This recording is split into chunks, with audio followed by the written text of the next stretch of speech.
Hello, welcome to the Masonic Roundtable broadcast, episode 400. Yes. We paid all these. We paid These thousands and thousands Everybody. of people to With be lapel here. pins. Yes. With Everybody. lapel pins. Yes. Hello, welcome to the Masonic Roundtable. Oh, that's feedback. Thanks, Joe. Hey, buddy. Hey, so usual disclaimer applies. I don't remember it all, but Big time. The thoughts and opinions expressed here are solely those of the participants and whoever we bring from the audience, and do not reflect any Grand Lodge statements or positions, except in the case of when we might get like a past Grand Master to come up and talk. Possibly. But yeah, our thoughts are our own. We're keeping this conversation open and on the level, as we've done for the past 399 episodes. Welcome to 400.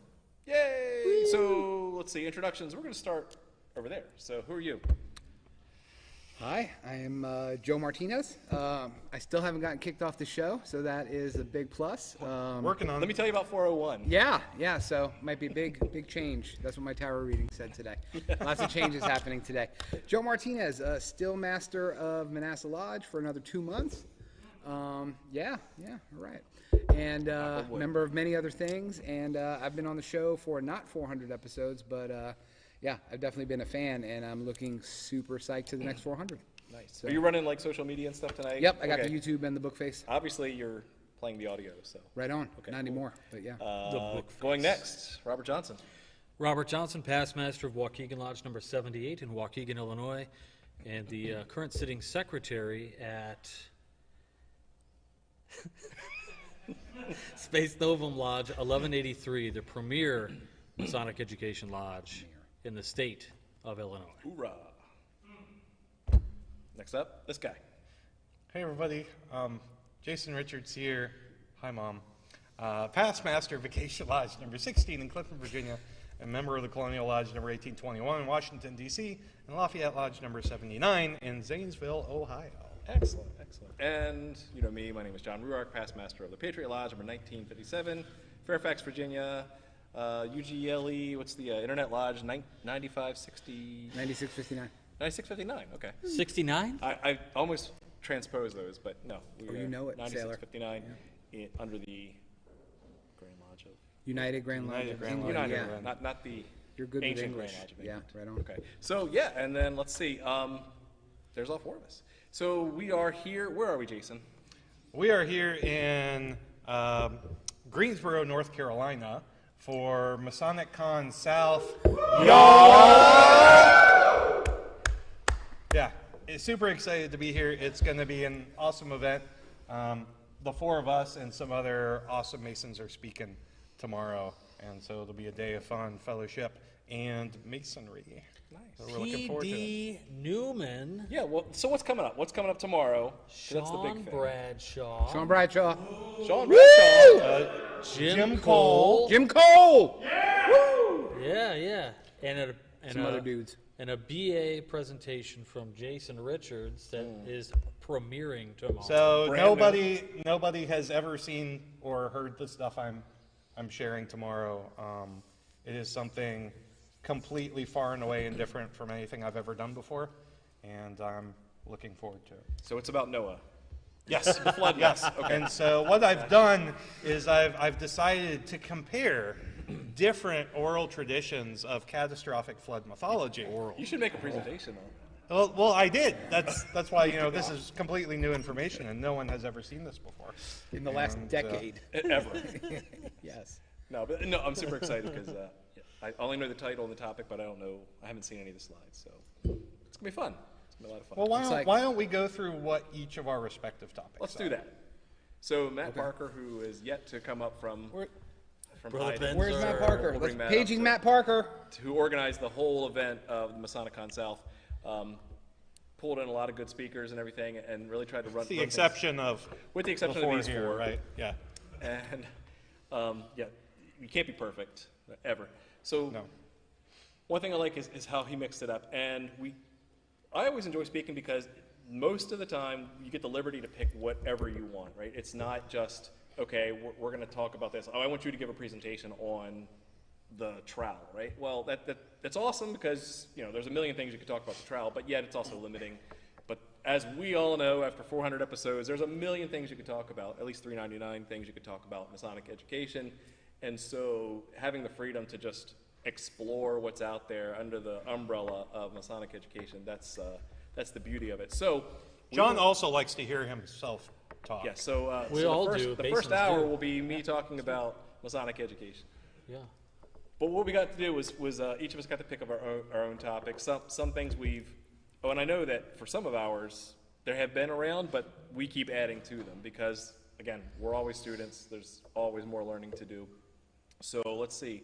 My topic is on the philosophical application of the circumpunct and the sacred geometry as applied to that. So that'll be a lot of fun. And yours is? So I've been working on this particular presentation for the better part of a year, and I'm leaning very heavily esoteric, and my presentation is entitled Death, Your Final Initiation. Final countdown. No. That's awesome. Yeah, I'm doing a presentation that I've done before, but as John alludes to, that it keeps growing. It's a living presentation, so it's kind of an exploration of different esoteric schools that exist in comparison to Freemasonry and some of the interesting things that go along with that. But things that have been added to the presentation are the fault of Bull Garlington, who's a great brother out of Chicago, a best-selling author. You guys should buy his books, free plug. But he's, after I gave this presentation, he said, in a room full of people, he said, "Who gives a bleep?" And I laughed because he's right. Who cares? Why does it matter? And that was something that I think I was lacking in the presentation. So we talk a little bit about that stuff as well. So hopefully it's all buttoned up and tight, and I hope I do Chris proud. Well, Usually do. alrighty. So my presentation, I don't care if anybody likes it or not, because you're going to have to hear it for 45 minutes. So, yeah. So we're going to... Plan your breaks accordingly. yes. Yes, plan your shopping breaks accordingly. But no, I'm going to talk about something that's really passionate to me, and it has to do with... That you're passionate about? Yes, that too. Love when you interrupt me. Passion. I mean, For many you're episodes. just talking about things that are passionate to you, and I feel like this is a kids program. So- and Right. We Okay. don't. Grammar is one of the first several. Yeah? parts. Okay. It Yes. is the first. Okay. It is the first. All right. Like, I'll correct you too. I don't care. Son of a gun. So what y'all don't see is when we're doing this at our homes is the faces I make when I'm not on camera. So what I will And be the speaking profanity in the chat, the profanity in chat is very high. running in the Yes. window behind our stream window. Correct. Yeah. Words that you've never knew existed. Okay. 'Cause they These don't are- exist. They don't. I made them up and they're awesome. But anyway, I'm You gonna can't string together 7 profanities in different orders and call them. Hey, new Joe, words. what's your topic about? Is anybody from New York, New Jersey, Massachusetts, Connecticut? Raise your hand. Can see a couple Northeast. folks. Okay. Okay, we got at least so one. we have a much more colorful vocabulary than our much more classy Southern gentlemen. So You just can't pronounce the word car. yeah, I'm not from Boston like All right, Brian. fine. Anyway, I'm talking about all the things that we do in a lodge meeting that you think are boring and banal. And how they're- Minutes. the minutes, how goodness. there's actually a lot of esoteric things that go on if you shut up for a minute and pay attention to what's happening. So that's what we'll talk about tomorrow. Yeah. I think I'm done. Who else is on the docket? I don't have the. I don't know. agenda. I don't all want right. to talk anymore. So we've got an amazing presentation by past Grandmaster Brother Sean Bradshaw. Sean Bradshaw! who's Right there in the front row. So he is doing a presentation that, frankly, I cannot wait to see. Okay, why don't you What's say what it is? what's the title of it, Sean? Come on in. Sean Bradshaw! Yeah. Woo! So my presentation is Measuring Freemasonry's Value, or How I Learned to Stop Worrying and Love the Decline. Because we're just gonna, The decline. What? we're But gonna what about ride per that bomb capita? all the way down, baby. What about per capita, yeah, Brad? Yeah, I knew I'd get your riled. Yeah, exactly. Yeah. Per capita. It's important. It's all capita, yes. about money, baby. Benjamins. No, but I'm glad you're bringing that because I want to hear your take on it because obviously Well, he's going to talk about it for an hour tomorrow. Tomorrow. Yeah, yeah. At the end of the day, I get this. So we'll see how it goes. Very, very cool. All right. I'll give you back your seat. Okay. Sean Bradshaw. Everybody. Probably bring it back up later. That's true. Yes. Oh, there's Matt Parker. Matt Parker! Come on up! Come on up! Da-da. Get up here. Matt. Get up here, man. You're the next contestant on the prices. I'll give him my CD. The price is too high as far as the per capita is concerned. All right, so tell us a little bit about Masonic Con South, y'all. Yeah. Masonic Con South. Y'all. Y'all. Ooh, where do I start? It's like everything that could go wrong has gone wrong, but now it's all kind of starting to gel and come together. So it's All of the speakers at this point in time have all of their earlobes. that's a plus. So, All body parts are intact. yes. Yeah, but basically, you know, when Masonicon popped up in Attleboro, Massachusetts, and then Illinois, Los Angeles, now Texas, Kansas, and I thought, well, the Southeast and the Northwest are the only two regions in the country really do not have a Masonicon. And I really wanted to bring that in here because I think, you know, we need to show that Masonry, even here in the South, is alive and well, and it's not the old man's dinner club that a lot of people think it is. Right. We're not the ones selling barbecue plates on the side of the road or whatever the case may be, pancake fundraisers. Sean There's just Bradshaw. so much more to us. And so I think Sean Bradshaw. this is just trying to bring in some of that enthusiasm, bring that fire back from Masonry, because we have a lot of young, new Masons that are looking for this, and they're going to be here this weekend. Yeah, can't wait. So you're like the brainchild behind this, right? Is this your idea? Is this It was one of my harebrained ideas, yeah. okay? All right. And it's Out of many. the first ever. Out of many, yes. The first ever. Yes, So the that's- inaugural. Inaugural. Says Yeah. the grammar guy. Yes. Yeah, first ever, and hopefully many more. Hope we get to do this every year. Y'all. So there was a saying where, so again, my mother lodge, or my lodge I was a past master in, the greatest year of 2013, was George Mason University. Yeah, that's not your mother lodge. Patriot Lodge, right, exactly. And based off of George Mason University, where innovation is tradition, right? And that was the motto of George Mason University. word. And the beauty of it was, Innovation. where innovation is tradition. There's no innovation in Masonry. We don't like that right? word. And, Except the third degree. but Anyway. you can never say it's always been done that way. That's true. You can never say that Masonic Con South has always been done that way. That's true. That's true. So this is the best Masonic Con South that ever has been in the entirety Thank of you. I history. feel so much Yes. better. Right? Get That's an applause awesome. for that, Yes. right?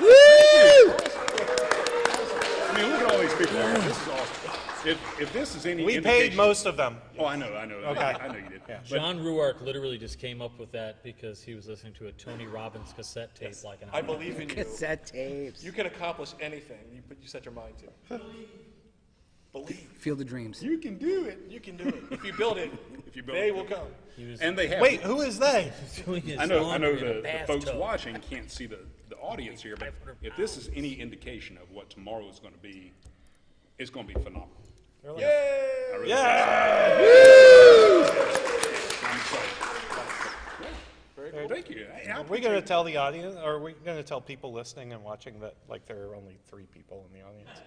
No, I'm kidding. It's a canned voice. Yeah. There are literally tens of people here. It's just the Friends laugh track. Like, No, but, you know, and be able to get all of the TMR brothers together in one room, that was incredibly special to me. Because, I mean, Thank you. all 4 of you are very special to me, and you all know that. And love so, you too. I really do love you, brother. I really do. So, oh yeah, boo. Oh, we will. Don't worry Get about out the tissue. We will. You'll But be just crying. the fact that all 4 of you took time out of your schedules, away from your family, you have busy careers, to come here and do this, and then to do this special 400th episode of TMR from here. This is just icing on the cake. So from me, there's no way I can possibly thank you enough. no, thank you. Yeah, man. Stand up. Absolutely.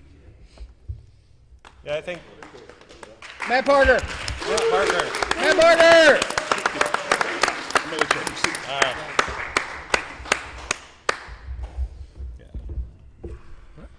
for me, this was the event that forced me to get off my laurels and actually write Something new. the new presentation and the first one I've done in like 2 or 3 years. Yeah. So, yeah, this is going to be fun. It's going to be awesome, and we're very much looking forward to it. Very cool. So we've got P.D. Newman as well coming right. tomorrow. I cannot remember the verbose title of It's very his long. lecture, but it has the word Heramic legend in it somewhere. I think it's one that he may have done. Wasn't it at a Esotericon. pre-Socratic something? Yes. Yeah, this is the one where he goes into a little bit of the legend of Hiram Abiff and Steiner, Rudolf Steiner's hot take. Okay. The brazen pillar, or the brazen sea, where he gets Serpent. Not the serpent. Not the serpent? Not the serpent, the Pretty brazen sure there's a sea, serpent. where he gets sucked in. You'll find There's- out tomorrow. There's the gin. All right, you know what? I've got the schedule now. Hey, All right. All Well, right. I stalled long enough. It's like, Yes. Pre-Socratic philosophy and the Heramic legend of Gerard de Nerval. Yep, that's it. Boom. So, yeah. You could Yeah, I have mean- said just off the top of A your lot head. of French in there.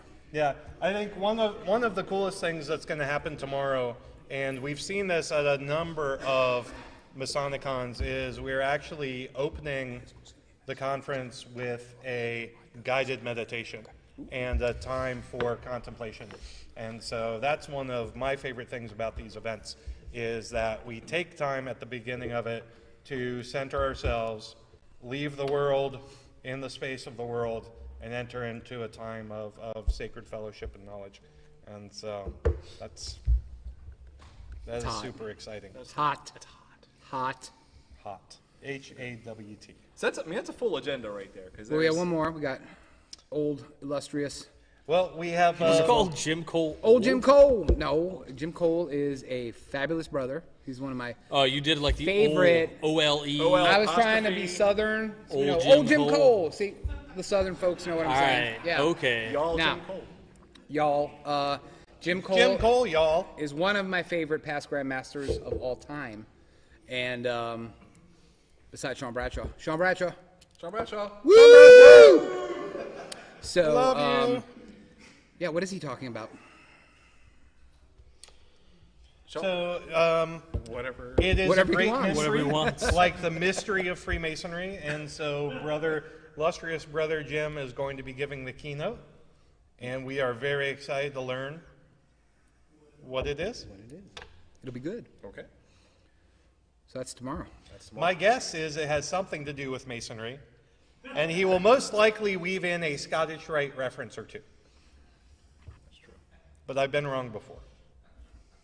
So that's tomorrow. What are we doing tonight? Tonight. What are you doing tonight?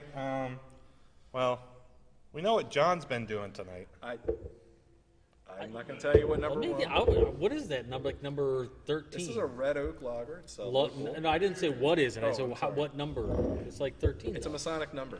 It's 13. I'm not right? going to tell you which one. One for each tribe. So- He's so- on the Lost tribe right now. He consumes beers according to the Fibonacci sequence. That's like the nerdiest joke I've ever heard you say. Yes. Get to the hat. Glad to disappoint. Okay, What's this hat about? what is this What is the hat hat? about? What is this all about? Oh my goodness. This is a top hat typically worn by the master of the lodge. It smells like Matt Parker. We're very excited. And in this hat, we have stuff and things. And these stuff and things are what we're going to talk about tonight, because we're doing a long form show. We don't know how long we'll go on. We'll go till we go. We'll go until we go, which has kind of been our mantra for TMR, and here we are, almost 9 years later. So, That's yeah. good job, guys. So we're doing this in the style of lean coffee, Right. right, John? So you want to explain a little bit Sure. about So with so many things to talk about, we are taking an abbreviated approach, but basically, you know, we're going to cover a lot of things in a short period of time. So it's one of those you discuss until the time runs out, and then you move on, right? So that way, every topic gets a chance. You're not stuck going So like droning one on and on beer? about something that's boring. Something One that's, beer per topic, or 1 year per topic. one beer? Oh, challenge accepted. I All can right. do that. All right. No. All right. What's our time window for Right, topics? So let's do a 10-minute per topic. How Okay. does that sound? Right? 10 minutes per topic. That gives us plenty of time to share some opinion, get some dissenting opinions in, and all that. Oh, we'll be dissenting. We'll Don't be you worry about it. I disagree. Passion. Move on. I disagree. Oh, Reginald. I disagree. I disagree. Let's go. Pick it. Drive-by Mix them up. Mix them up. We had drive-by arguments. Yes. Man, we're gonna get flagged for There's like So copyright. tell you what, here's violation. what we're gonna do one topic, and then maybe we'll get some swag out. How's that sound? Swag? Okay. Do you want Yeah. swag? If you Okay. don't want it, that's fine too. Okay. Yeah, that's true. All right. Let's do topic These number are one. these are all hot topics for the Topic number 1. Masonic cons. As opposed to Masonic pros, Masonic cons. we have cons. We hate them. We hate all of them.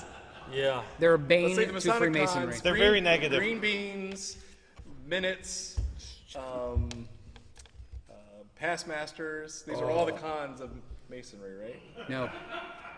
It's about We did conference. kind of cover Masonic cons In the beginning. in the beginning. So We covered this Masonic. Yeah, pick a new one. Yeah. It's way All right. spicier. All right. Grand Lodge leadership structure. Ooh. So this is something that Sean Bradshaw perked up. So I will. So Sean head will out. bring you in for this. Let me set the stage for just a minute. This is something that Joe and I were talking about in the car, where we were thinking that Masonry, from a leadership structure perspective, is rather inefficient in the sense that it's laid out like a benevolent dictatorship. The Grand Master wields the ultimate power and authority over everything, but he's generally speaking, especially in Virginia and other places, he's constrained to a 1-year term. And so the concern that we've seen is that it's very difficult to push forward a lasting, sustainable strategy to have an impact on the craft if you're swapping hats and swapping agendas and outlooks and worldviews every 12 months. Right, I mean, so if you look at like a business, which you know Masonry is not a business, but it can adapt some things from a business, right? CEOs don't change every year, right? Unless they really suck. But for the most part, CEOs of a business are there to be a leader and guide the future of said business down some sort of strategy to make sure that they're getting growth or getting Your best new ideas. successful Yeah. Fortune, you name the number of businesses on the regular change CEOs every 4 or 5 years, regardless of how well the Right. company's been doing. Exactly. But either way, it's not every year, Yeah, right? it's a mistake. Right. Clint, why are you messing with our backdrop, Clint's man? like Clint, It's changing things. turning the time. Well, thank you. Okay. Thanks, Then that's Clint. acceptable. Thank you, Clint. We love you. So yeah, let me chime in on this one. So I have so Jason and I did discuss this in the car, and Thank you for validating my assertion. hey, I'm here for you. So I'm here for you. I'm here for Joe. my I'm here to interrupt you. my issues with the structure as it currently is number one, it's jurisdictional. You have some Grand Lodges where the Grand Master is there for 3 years. You got a 3-year plan. You got people there for 3 years. People are doing things and getting stuff done. You have, like some of our jurisdictions, you're here for a year, you're in, you're out. There's no long-term plan. But then you have jurisdictions, and maybe I'm sitting in one, where they have long-term plans and strategic visions and things like that. So everybody that's in leadership, kind of like a well-run company, does those things, and they all attach themselves to a vision, and that's what they run with. Right. But that's the exception and not the rule, right? And my big beef with it in general, and this is both at the Grand Lodge level and at the local lodge level, is for most people, you sit in a chair long enough and you will make your way to the top. There's nothing in a Masonic Lodge meeting or in any of the education that you receive and all the weird stuff that I say from time to time that makes you a leader, right? There's nothing in Masonry that teaches us how to be leaders of other people, right? SWAT training. How to slot training, Subordinate lodge Officer training. right? But so and we're not going to pick on individual jurisdictions and stuff. But in general, there's nothing in Masonry. Whoops. You learn how to be a better dude, right, or a better person, but you don't know how to be a better leader of others, right? And How do you run the business of your lodge? correct, right? And most people rely on a secretary that's been there for 25 years, and you never know when if they're going to be alive next year, but they have all the secrets and the wisdom of how to run a lodge in their heads, right? So again, for me, there's nothing that teaches you, hey, I am here to administer an organization for a finite amount of time. What do I need to do to become that person? You don't learn that. I would argue that you shouldn't have to learn that. Like, Masonry's not here to teach you how to be Toastmasters or how to lead anything. I think for a lot of folks, like, the wrong people get into leadership positions because we're a brotherhood society, whatever you want to say, and people just assume that you just paid your dues, so you move up the ladder. When I think the consensus, I think, with most successful lodges is that we have Masons who should get the job, not based on the chair. Do you agree? Disagree? Yay? Agree? Yays, one nay. I got lots of yays. All opposed? For instance, I'll give you Great echo chamber. I'll give you an example of Space Novum. So in Illinois, we don't have, and this is because our lodge is largely an experiment, we don't have our Grand Master has a 2-year term, but is elected each year. So like if he's really messing up, they can vote him out. Voting from the floor is allowed and all of these things.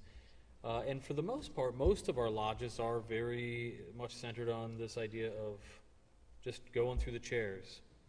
What we decided to do as an education-based lodge was to allow anybody who has served a warden chair in Illinois can become a master. You don't have to have a special ritual card or anything. So we said, hey, you present at the meeting before our annual, you present your plan for a year of Masonic education. And it's not campaigning, you're just saying what your plan would be. Mm-hmm. And if the brothers like it, then they'll vote for you. So it's kind of that way, but really it's set up to be choosing the leader, not choosing just some dude. What do you think, Sean? We'd Sean like Bradshaw! to give you. John Bradshaw! So we'd like to give you the balance of the time, which Yeah, is they not tagged- Yield much. my time to the Tagged gentleman from me the in. Grand East. I think everybody needs to buy its business time. The plug for that book.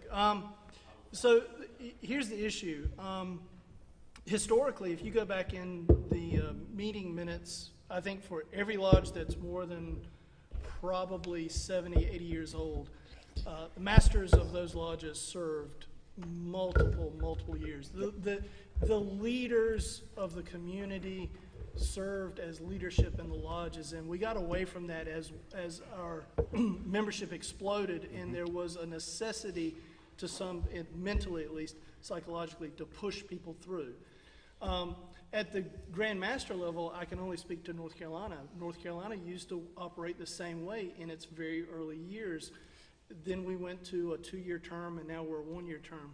Structurally, there are other issues at the grand jurisdiction level.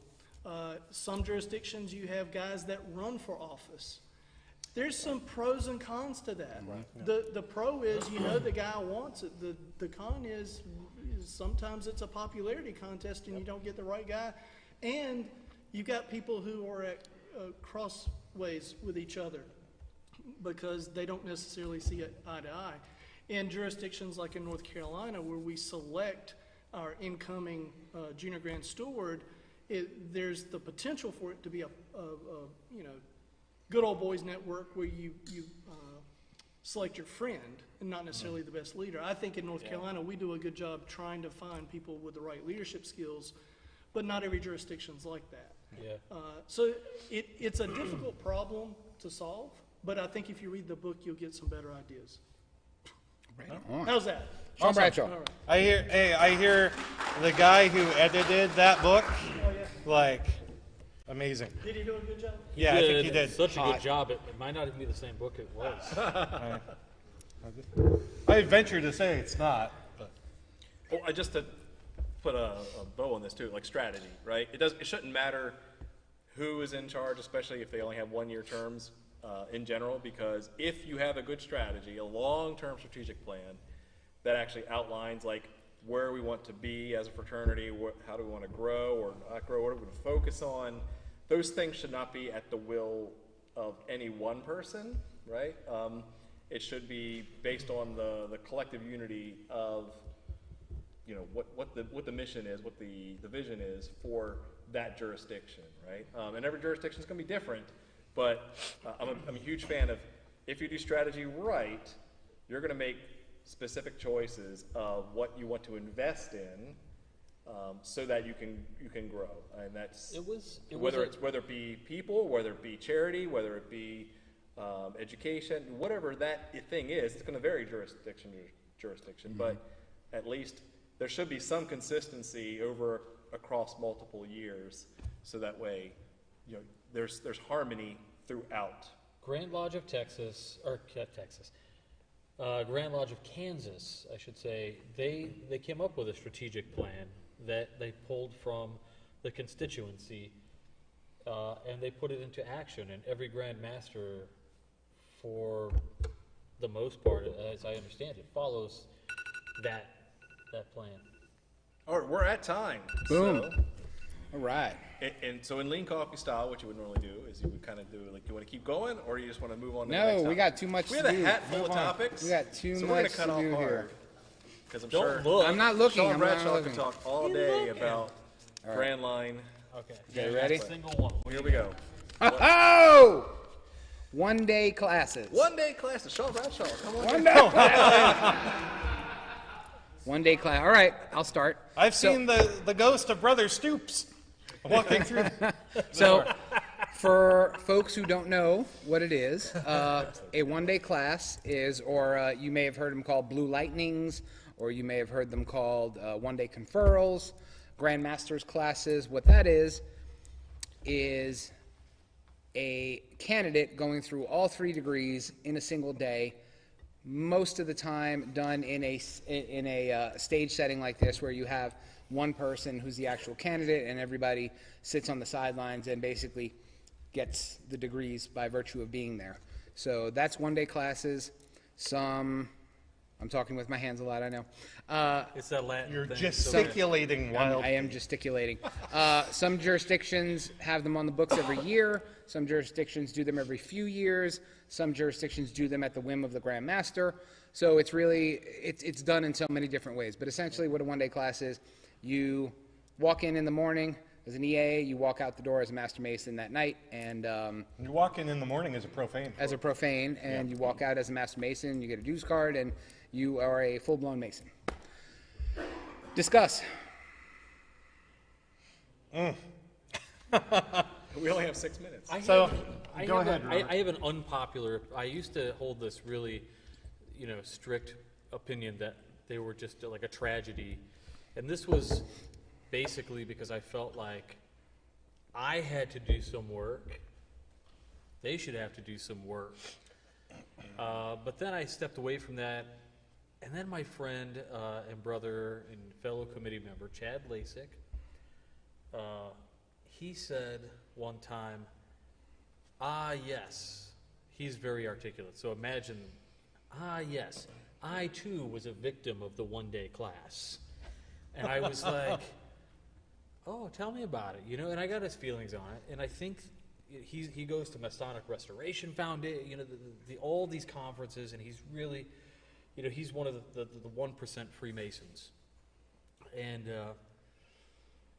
I think my opinion on 1-day classes is that I don't really care. And I'll tell you, it's because when I think about the initiatory process, historically, even in ancient times, was done to groups of people.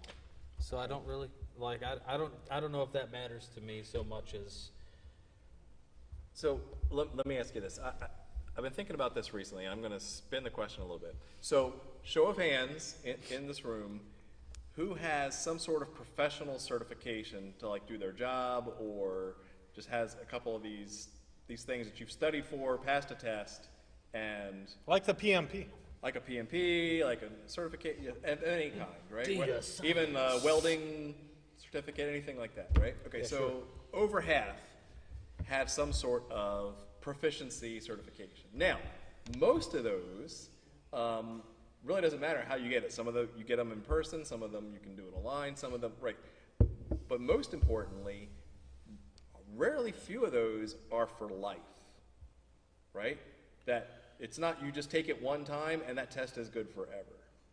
And so I've been chewing on this idea of like, okay, it's not so much the one-day class, whether it's group or individual initiation, it's what comes after that, right? And so it's how do you renew your certification in the fraternity, right? How do you revalidate that you understand the philosophy, you know the grips and signs and tokens, you really are still qualified to be a Mason.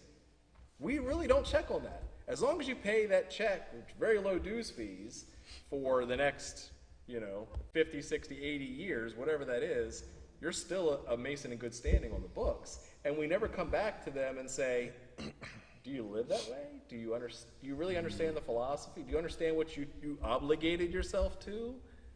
Can you repeat that, even in your own words? Could you repeat what you obligated yourself to? Because that's really what makes you a Mason, not a dues card. Jason. What about, along that same lines, what about continuing education? PDUs? Yeah. Right. So yes, PMP holder. PMP is a certification for Yes. project management. Project management certification. Every 3 years, I have to log a certain number of hours. What is wrong with you? We're just listening. Okay. We're Every 3 enthralled. years, I have to log a certain amount of educational hours across domains like technical and strategic and others to show that I'm not getting stale Right. in my subject matter expertise of the domain. Right.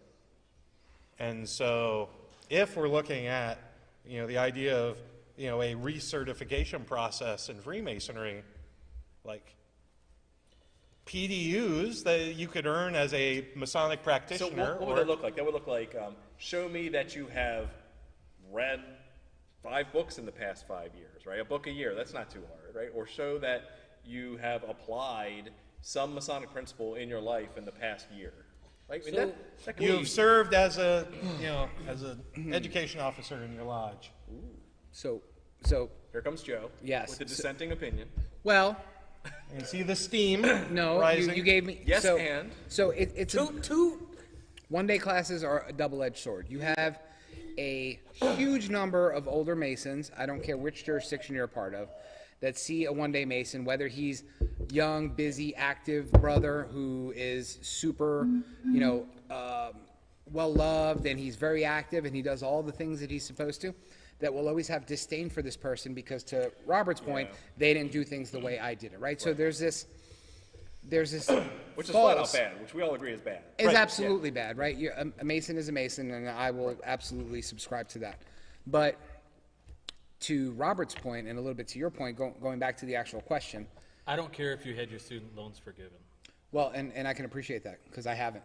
So I have not. Yeah, same. Yes, I'm so scared. Next year, baby. Putting 3 kids through college.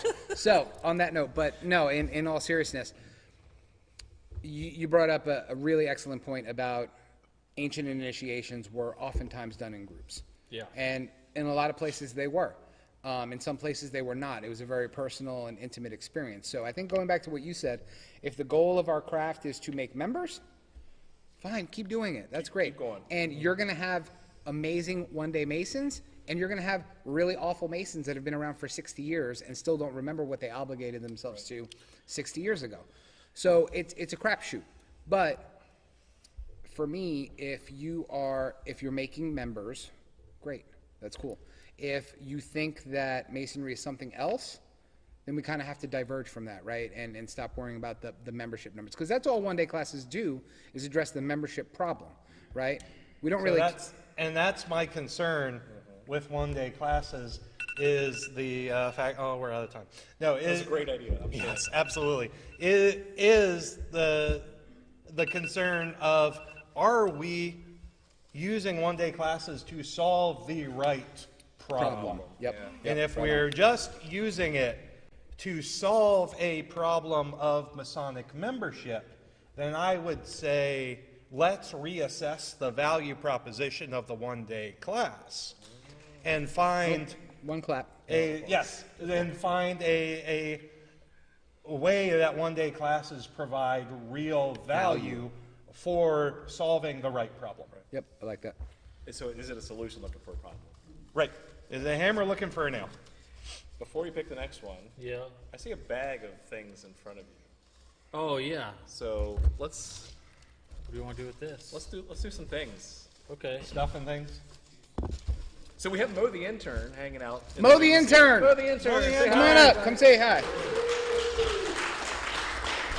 Sorry, Hammy. Not a replacement for Mike the intern, but an extra pair of hands for Nick. This is Hey, Mo. Mo. Say Mo. Hey, Mo. Say hi, Mo. Bye, Mo. Mo, can you help us out? That was your cue. Yeah, to no, help you us need out. to stay up here. You're fired. Step into my office. 6-minute abs? Yes. What? Phoebe, the intern. 5-minute abs. No, I'm You kidding. just give one of those to everybody. Just give one to Yeah. Yay! Anybody who wants them. Freebies for coming out. So thank you guys for being awesome. Woo!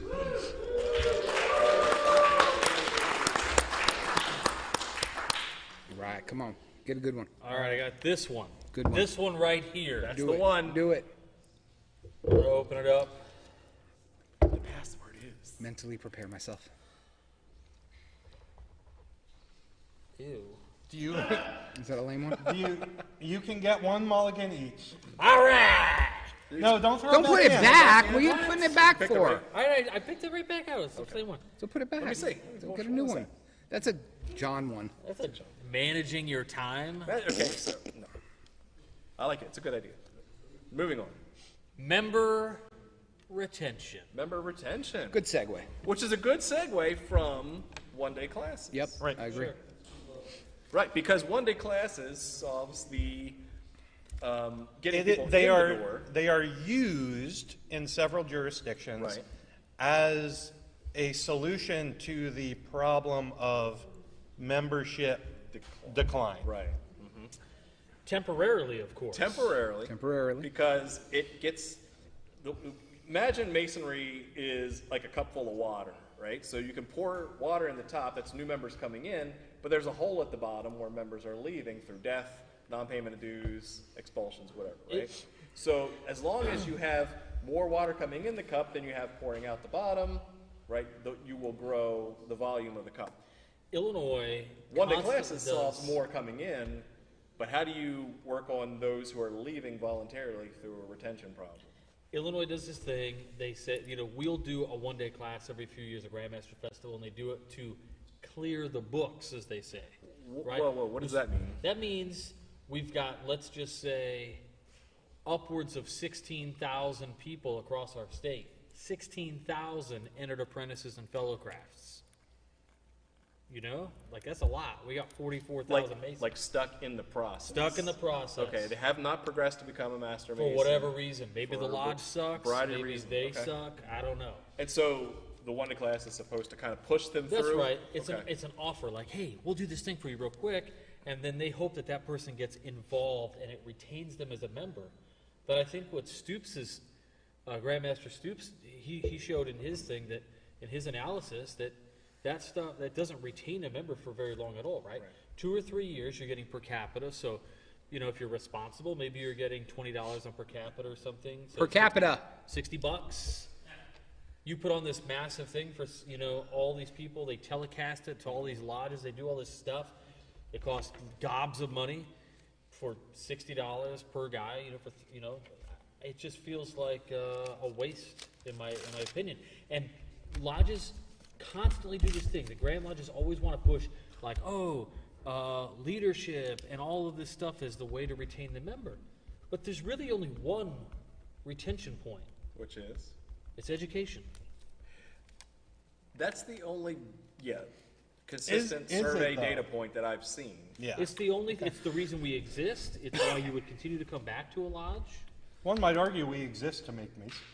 No. Lodges exist to make masons. Lodges Yeah. exist to me. Making Masons. So, my thoughts. What is a Mason? What is a Mason? Yes. It's a good question. Do we make good men better, or do we make good men bitter? As one awesome co-mason once told me in the car. So, my thoughts.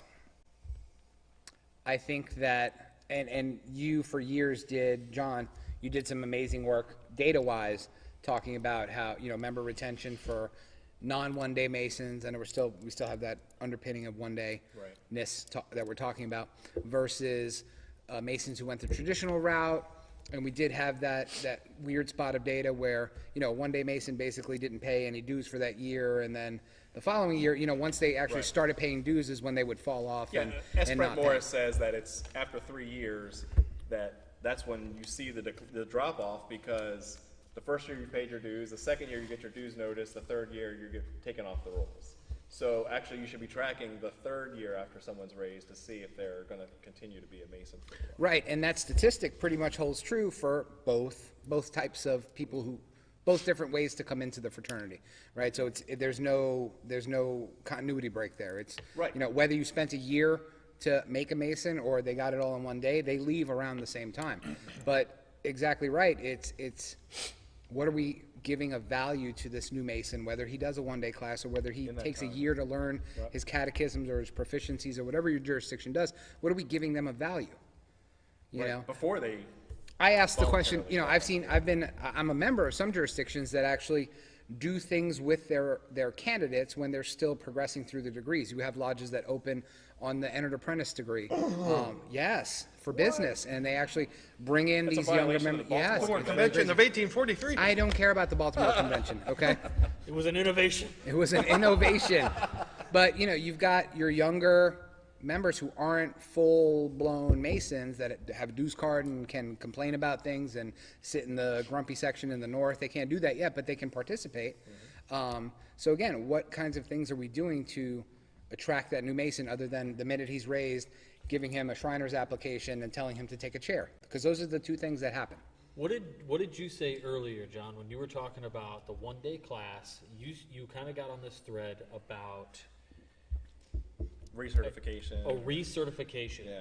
So, like, in Pennsylvania, I remember a good brother of mine, of all of ours, Brian Evichin, he handed me a card, and it was a re-obligation card. He said, once a year they do this thing where they invite all these guys who haven't been to the lodge forever, and they go back to the altar, and they re-obligate themselves to Masonry. And I was like, that's really interesting, because at least it keeps it fresh. It keeps it in terms of like a ritual. It reminds you why you're here in the first place. Yeah. Love it. Yeah, I mean, that's interesting. So whether it's a full-on re-up certification that has some sort of standard, even if it's a low standard, just to kind of like refresh, or just to at least have some sort of set-apart ceremony that says, hey, let's all remember why we're here, and it's not just to wear the badge of a Mason or to put a square and compass on the back of our car. It's something more than that. Like, I'll be all for that. You actually made me think of something I think it's absolutely awesome. It was a weird way it happened, but 2 months ago at my lodge, for those that know me, I talk a lot, and my emails are pretty prolific as well. They're very long and wordy, and they probably have grammar problems as well. So, I'm going to teach you bullets. but I don't want bullets, okay? So, they are. But I sent out a notice that we're having a degree to everybody, really long. Hey, come on down, help support the brother, this, that, and the other thing. And I got a reply back from someone who I had no idea who it was, but he was on my member distro. And it was this brother who had not been to lodge since 1982. Wow. He was raised in the 70s, hadn't been to, went to lodge for a couple of years, still paid his dues, but just never came. He's like, hey, I keep getting your emails week after week after week after week after week. Take me off this distro. No, he said the exact opposite. Unsubscribe. He said the exact opposite. He said, I really want to come to Lodge. And I replied, come on down. We're more than, I checked him out. Yeah, he's absolutely a member, been paying dues. Nobody in the Lodge knows him because he hasn't been there since the early 80s. And he said, I'm embarrassed. And I'm like, why are you embarrassed? He's like, because I don't remember the signs, I don't remember this, and I don't remember that. I said, that's the last thing you should be worried about. Right. Get your butt down here. We'd love to have you. And he came, and it was probably one of the happiest things, Nice. of my time this year was he was so happy to just feel at home, and he's been coming back ever since. And I'm like, what did we not give this brother for 40 years Holy smokes. that kept him away? Wow. And that breaks my heart, Well, to build on that, You can't. moving on. To be continued. I will add, because this is really important, sharing membership statistics with S. Brent Morris. He looks at all of the Southern Masonic jurisdiction numbers, and they ran an experiment. They said, for one valley, what we're going to do is we're going to reach out to them and says, doesn't matter how long you have not paid your dues. If you can pay 1 year's worth of dues, even if you've been gone for 40 years, if you can pay 1 year's worth of dues, we'll welcome you back with open arms. They sent out something like, a couple hundred snail mail letters to these brothers, and the return rate of brothers back to their Scottish Rite valleys was like 30%. I mean, that's amazing. Not 1%, not 5%, like 1 in 3 who got that piece of mail that says, we miss you, we know it's been a while, come on back, we're welcoming you with open arms. Like, that's certainly worth trying again in a different fashion. So, before we pick the next one, I want to call Jose Benzer up. Ooh. Yes. Hey, Jose. Jose! Jose! Applause for Jose. Jose, Jose, Jose, Jose. Jose, Jose. That was so bad. So what I'm going to do is definitely welcome Long-time everyone here. listener, first-time joiner. First time caller, yes. If you've ever watched TMR on the YouTube chat, Jose is there pretty much every week and joining us. And we've met him in Meat Space in the real world, and he's up in the Northern Virginia, D.C. area. And I wanted to personally thank In the him- metaverse. In the metaverse. The metaverse. With legs. Want to thank Jose for all his support of TMR over the years, and for all the little super chats. So he did a super chat live tonight on YouTube, and so I want to say thank you very much, brother. Yeah, man. Thank you, brother. No, thank you guys. Thank you guys. And I want to say also thank you because you're a voice of Freemasonry all over the internet. People know you to be a Mason, and I personally really enjoy your dedication to not only Freemasonry, but the ideals that Freemasonry upholds in a lot of the things that you post online. So that's really good. I'm happy to count you among some of the best brothers I know. So thanks. Absolutely. I really appreciate it, but really the support's coming from the other side. I mean, I discovered TMR before I was initiated, but once I'd already, been interested in the craft, before I petitioned, blew through the first 100 or 2 episodes in shocking amounts, a shockingly small amount of time. And I've come to this pod for light and the others that I found through it, especially once CAMU. Never heard of it. A very, that one's- got a pin and everything. Oh. No, so you guys are great. Who gave that to Everything you? you've That done. intern's fired. So no, thank you very much. I Mo, really you're fired. appreciate it. Love being here. Round of Love you, applause man. for Love you, Jose. brother. Thanks, Jose. Jose! It's the 15% kid. Oh, I get to pick. And we're rotating who picks. Yeah. Just don't pick data or something. That's Oh, you I know don't he's think going that's in to. there. Data in big Masonry. data Look in at that. Masonry. We won. Oh, what is it? Whispering good counsel. Oh. Speaking of social media, It's not a social media card. It can be, though. It certainly can be. So, whispering good counsel. Let's rip that social media Band-Aid off. Ouch. Since the advent of social media, brothers have lost their minds and have decided, and you know what? I don't care who you are. They you are absolutely now have. saying what normally they would just think internally. Things that they exactly would keep in the back of their minds. Well, let's ask everyone else. Do we think that's true? Do you agree? All right. A lot of Okay. head nods. Okay. I love this echo chamber. Yes, great echo chamber. No, but since the advent of social media, Masons have, number one, forgotten what it is to whisper good counsel, and instead they blast brethren online for really paltry things sometimes, you know what I mean? The other thing, when it comes to whispering good counsel, is they forget about doing that to themselves and the type of presence that they project in the public on social media. In some places, I couldn't even call it Masonic, you know what I mean? And that whispering good counsel never goes well when you talk to or try to counsel people that have a different persona than they do in their lodge room.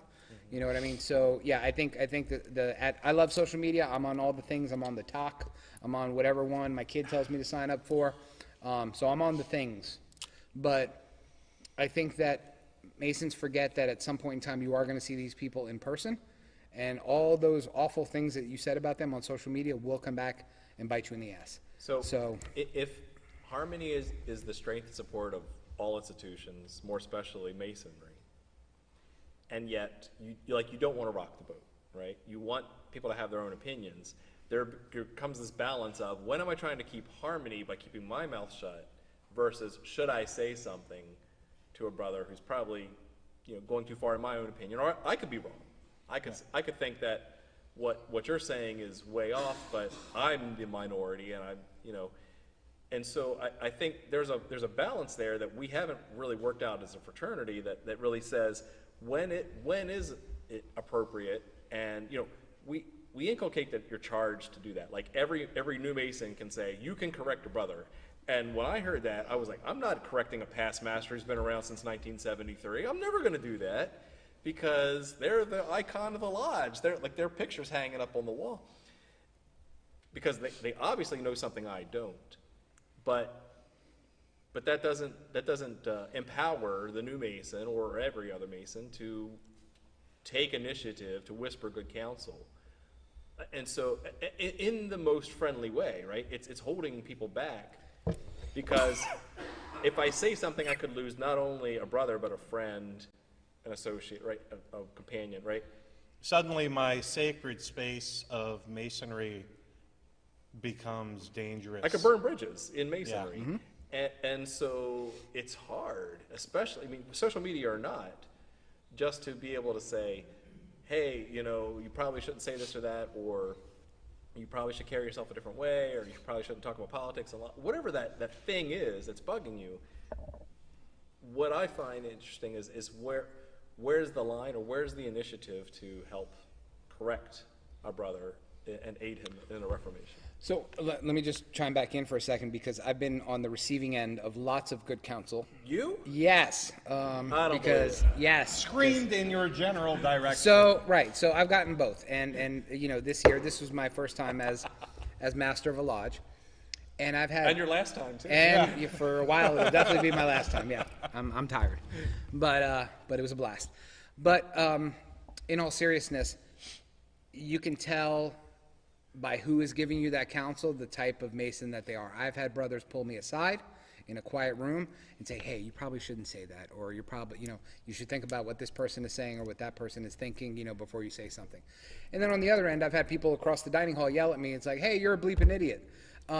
So depending on what I did or what I said and how it impacted another person, there are people that I absolutely respect that will pull me aside quietly and say, hey, you should maybe rethink this, or go think that, or go say something to the guy. Maybe you upset him or something.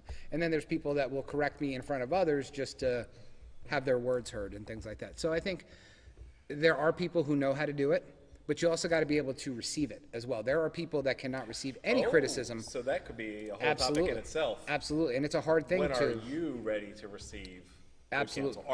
Are you emotionally mature enough to at least listen? You don't have to accept all the counsel that you get, but at least open yourself up to be receptive of good counsel. Isn't that a prerequisite once you take your obligation at the EA degree? Is it? So that brings up something that I was thinking about, is like when it's appropriate to even say anything, because if some dude decides he's going to post something about some crazy, political ideology or something that is politics, but yet perhaps what he's posting about violates the tenets or even the charges you took as a Mason. And at that point, I think you have to call them and say, hey, you can believe whatever you want to believe, but I just feel like maybe you should take that post down, or make it private, or make it friends only, or you know what I mean? Do something.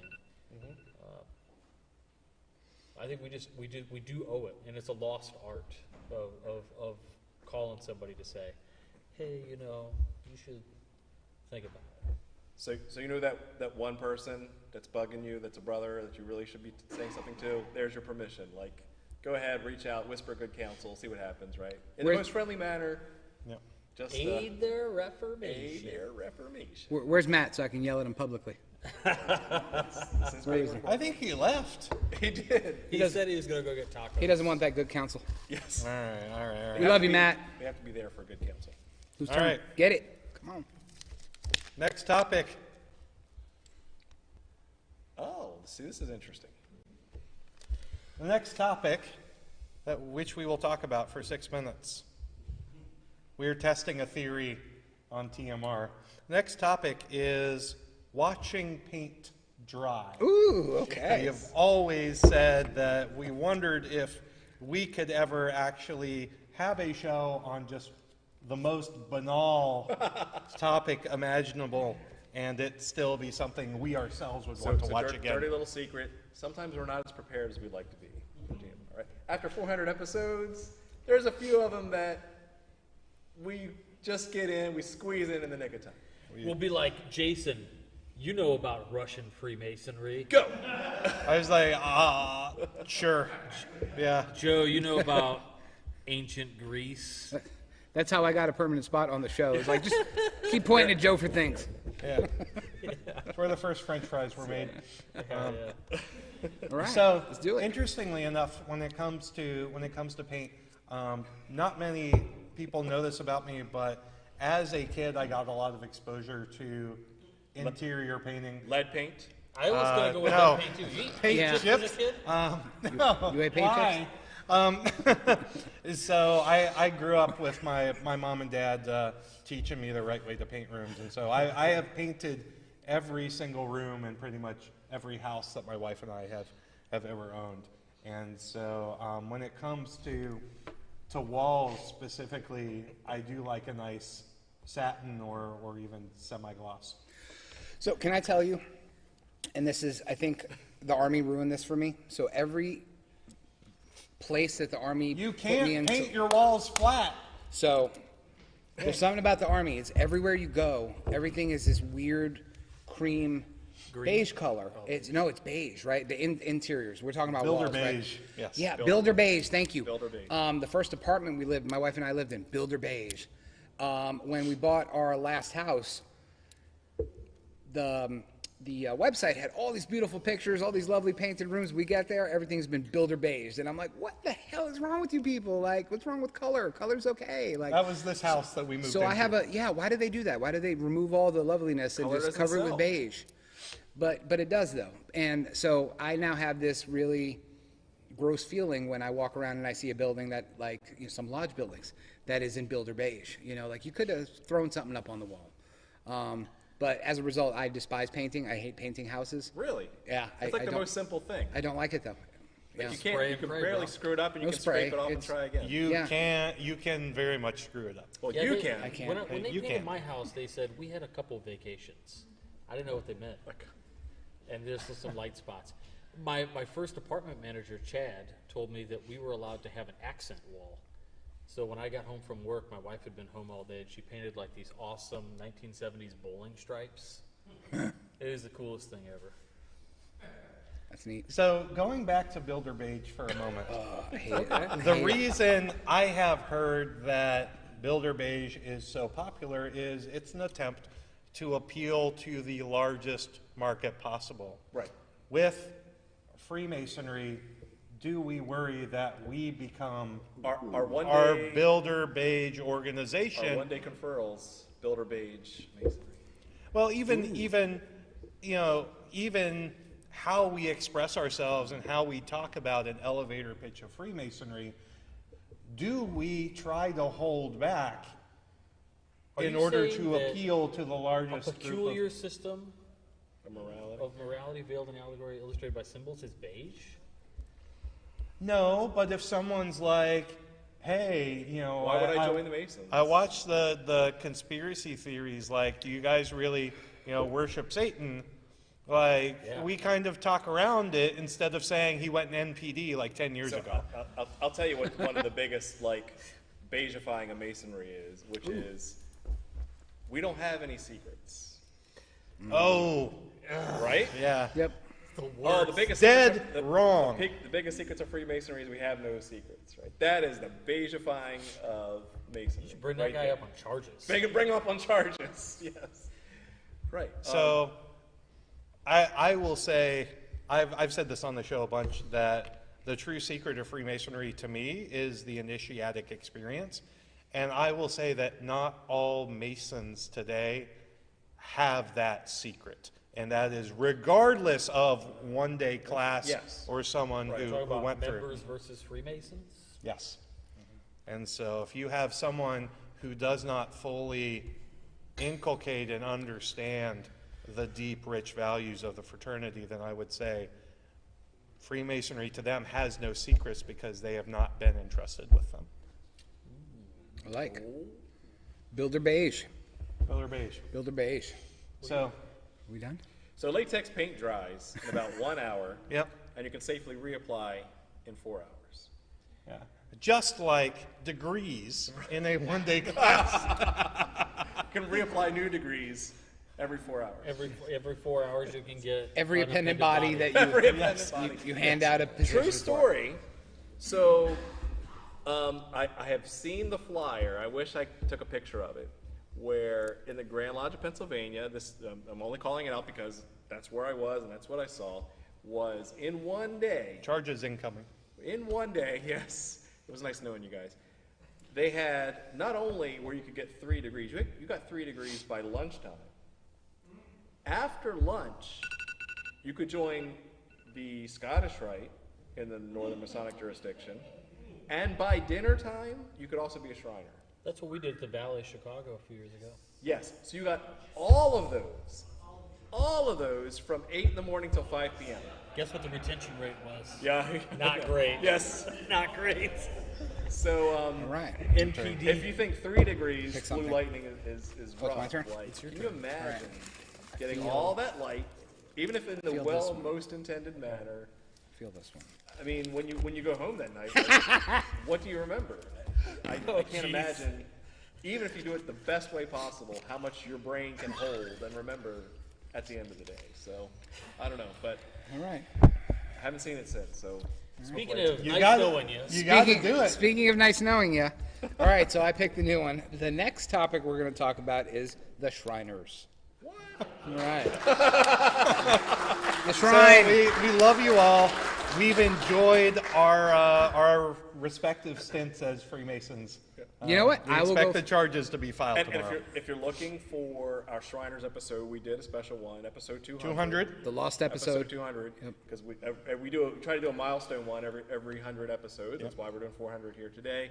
Episode 100, racism in the Racism craft. in the That was a really special one, actually. 300 was Ask Me Anything, I believe. I don't know. We got phones. We can look it up. And then 400 is right here in person. So All right. go check that out. Shriners, go. So I will go first. All right. So, the Shrine, one of the most amazing charities in the world. Yes. I've driven kids, absolutely, clap it up, clap it up. Yes. I've Not helped, at all funded by the organization anymore. yeah. Really? I Is that have, true? yeah. Yes. Yeah. So much of the Shriners Hospitals for Children's money comes from their endowments.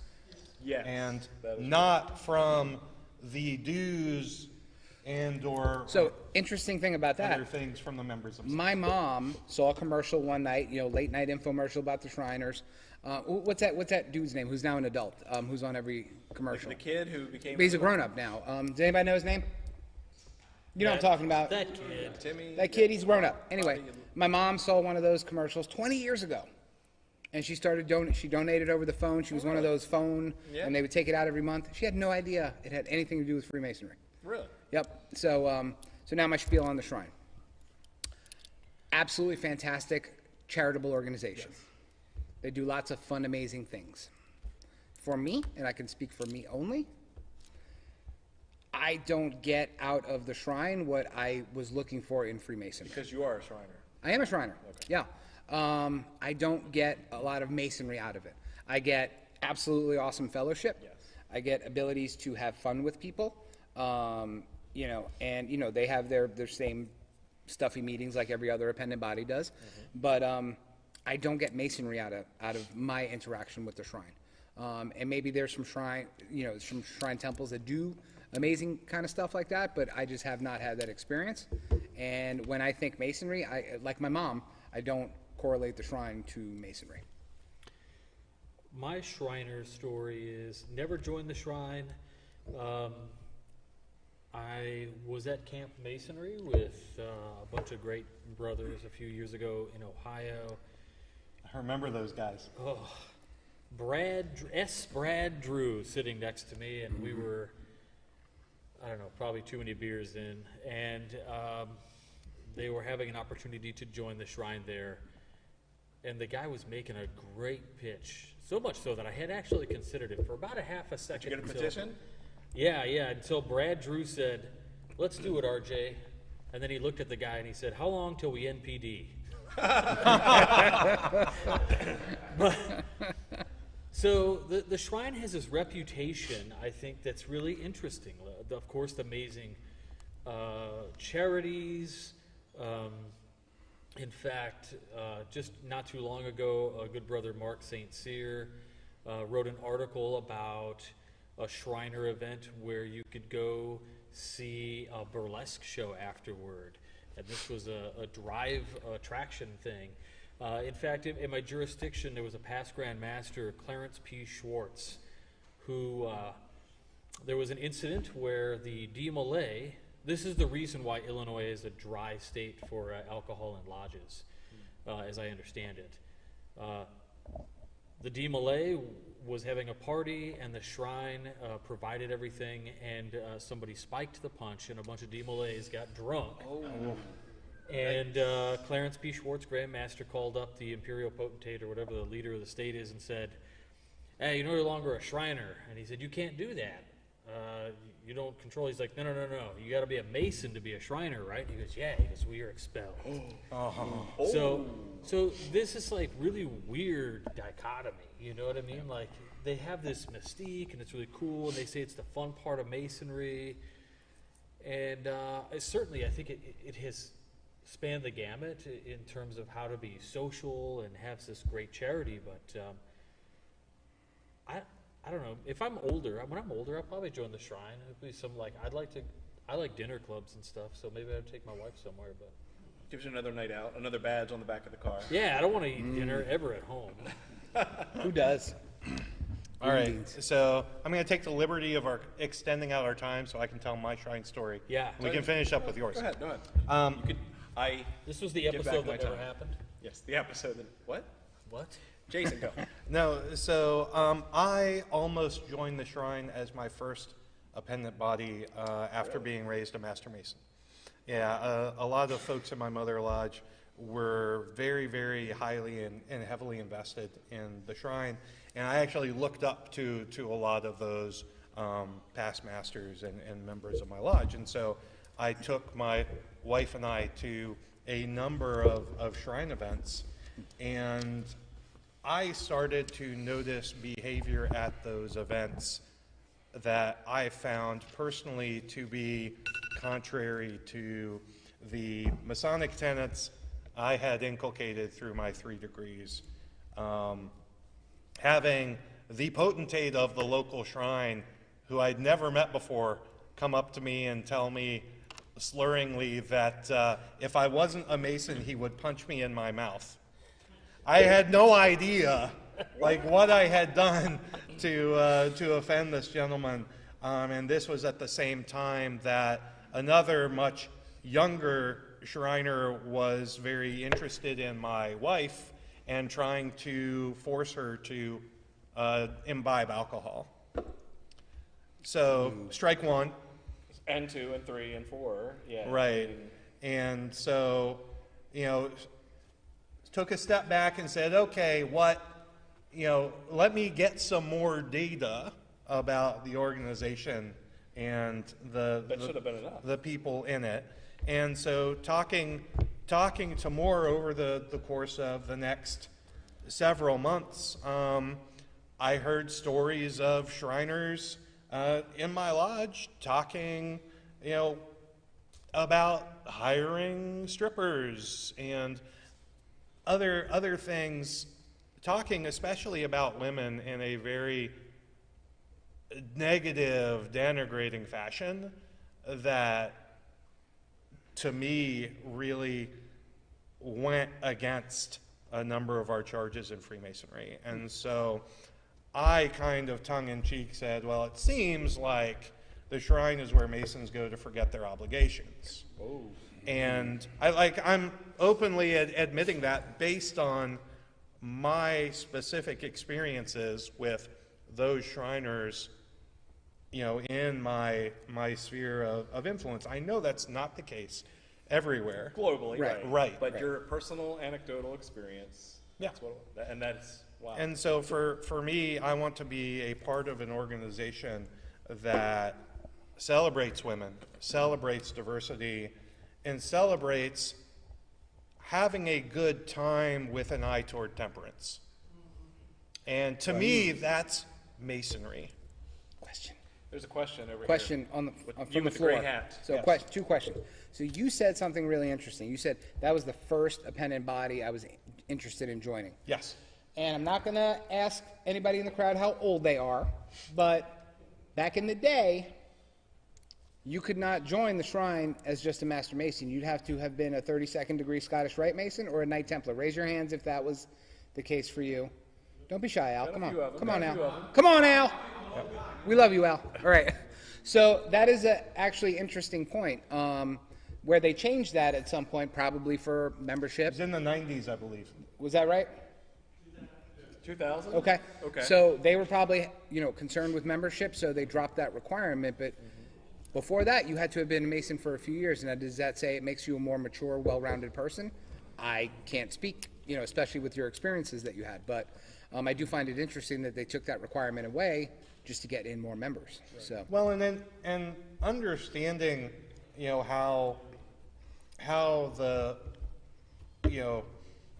shrine had really formed, Masonry was a lot of work, still is today, but was a lot of work going through the Blue Lodge and then, picking your York Rite or Scottish Rite. And so the shrine was looked upon as, I've heard it described as a less stuffy Masonry where you can go to reap the rewards of the hard work that you have labored for in the quarries. So, has anyone had fun at other Blue Lodge events? Well, okay, so that kind of automatically, puts some sort of weight against, saying that you only go to the shrine to have fun, right, in Masonry, right? We shouldn't seek that just as Right. the one place to go for fun. It should be one of many options, but more importantly, we have this breadth of the fraternity, and we should appreciate what we have. So.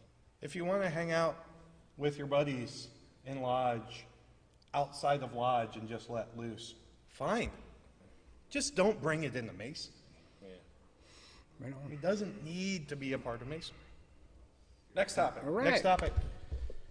Get him. Get him.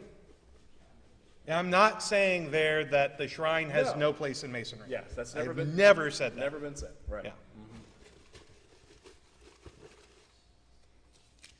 We're wasting daylight. I know, just, Let's go. Blah, blah, blah. Oh, yes.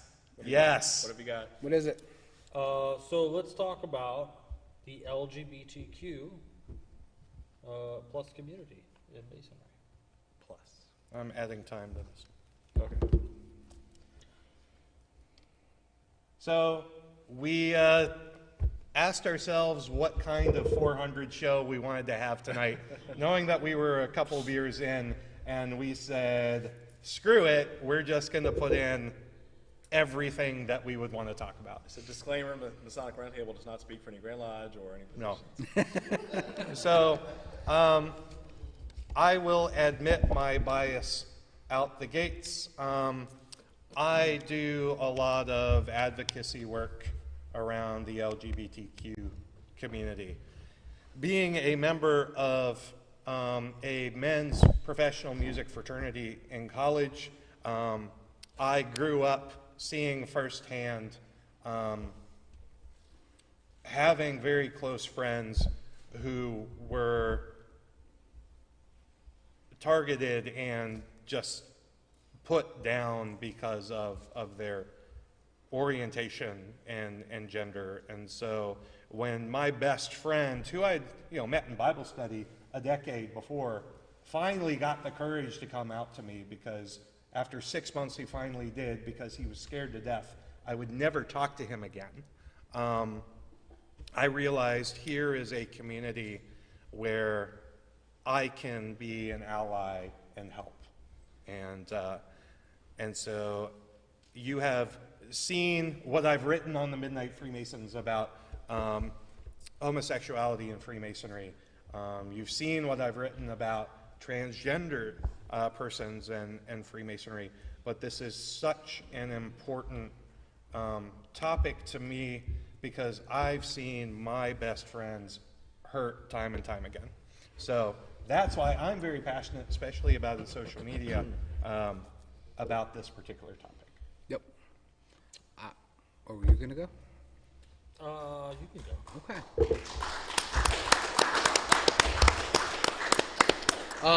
Yeah, my answer is pretty clear cut on this. I am a firm believer in love everyone.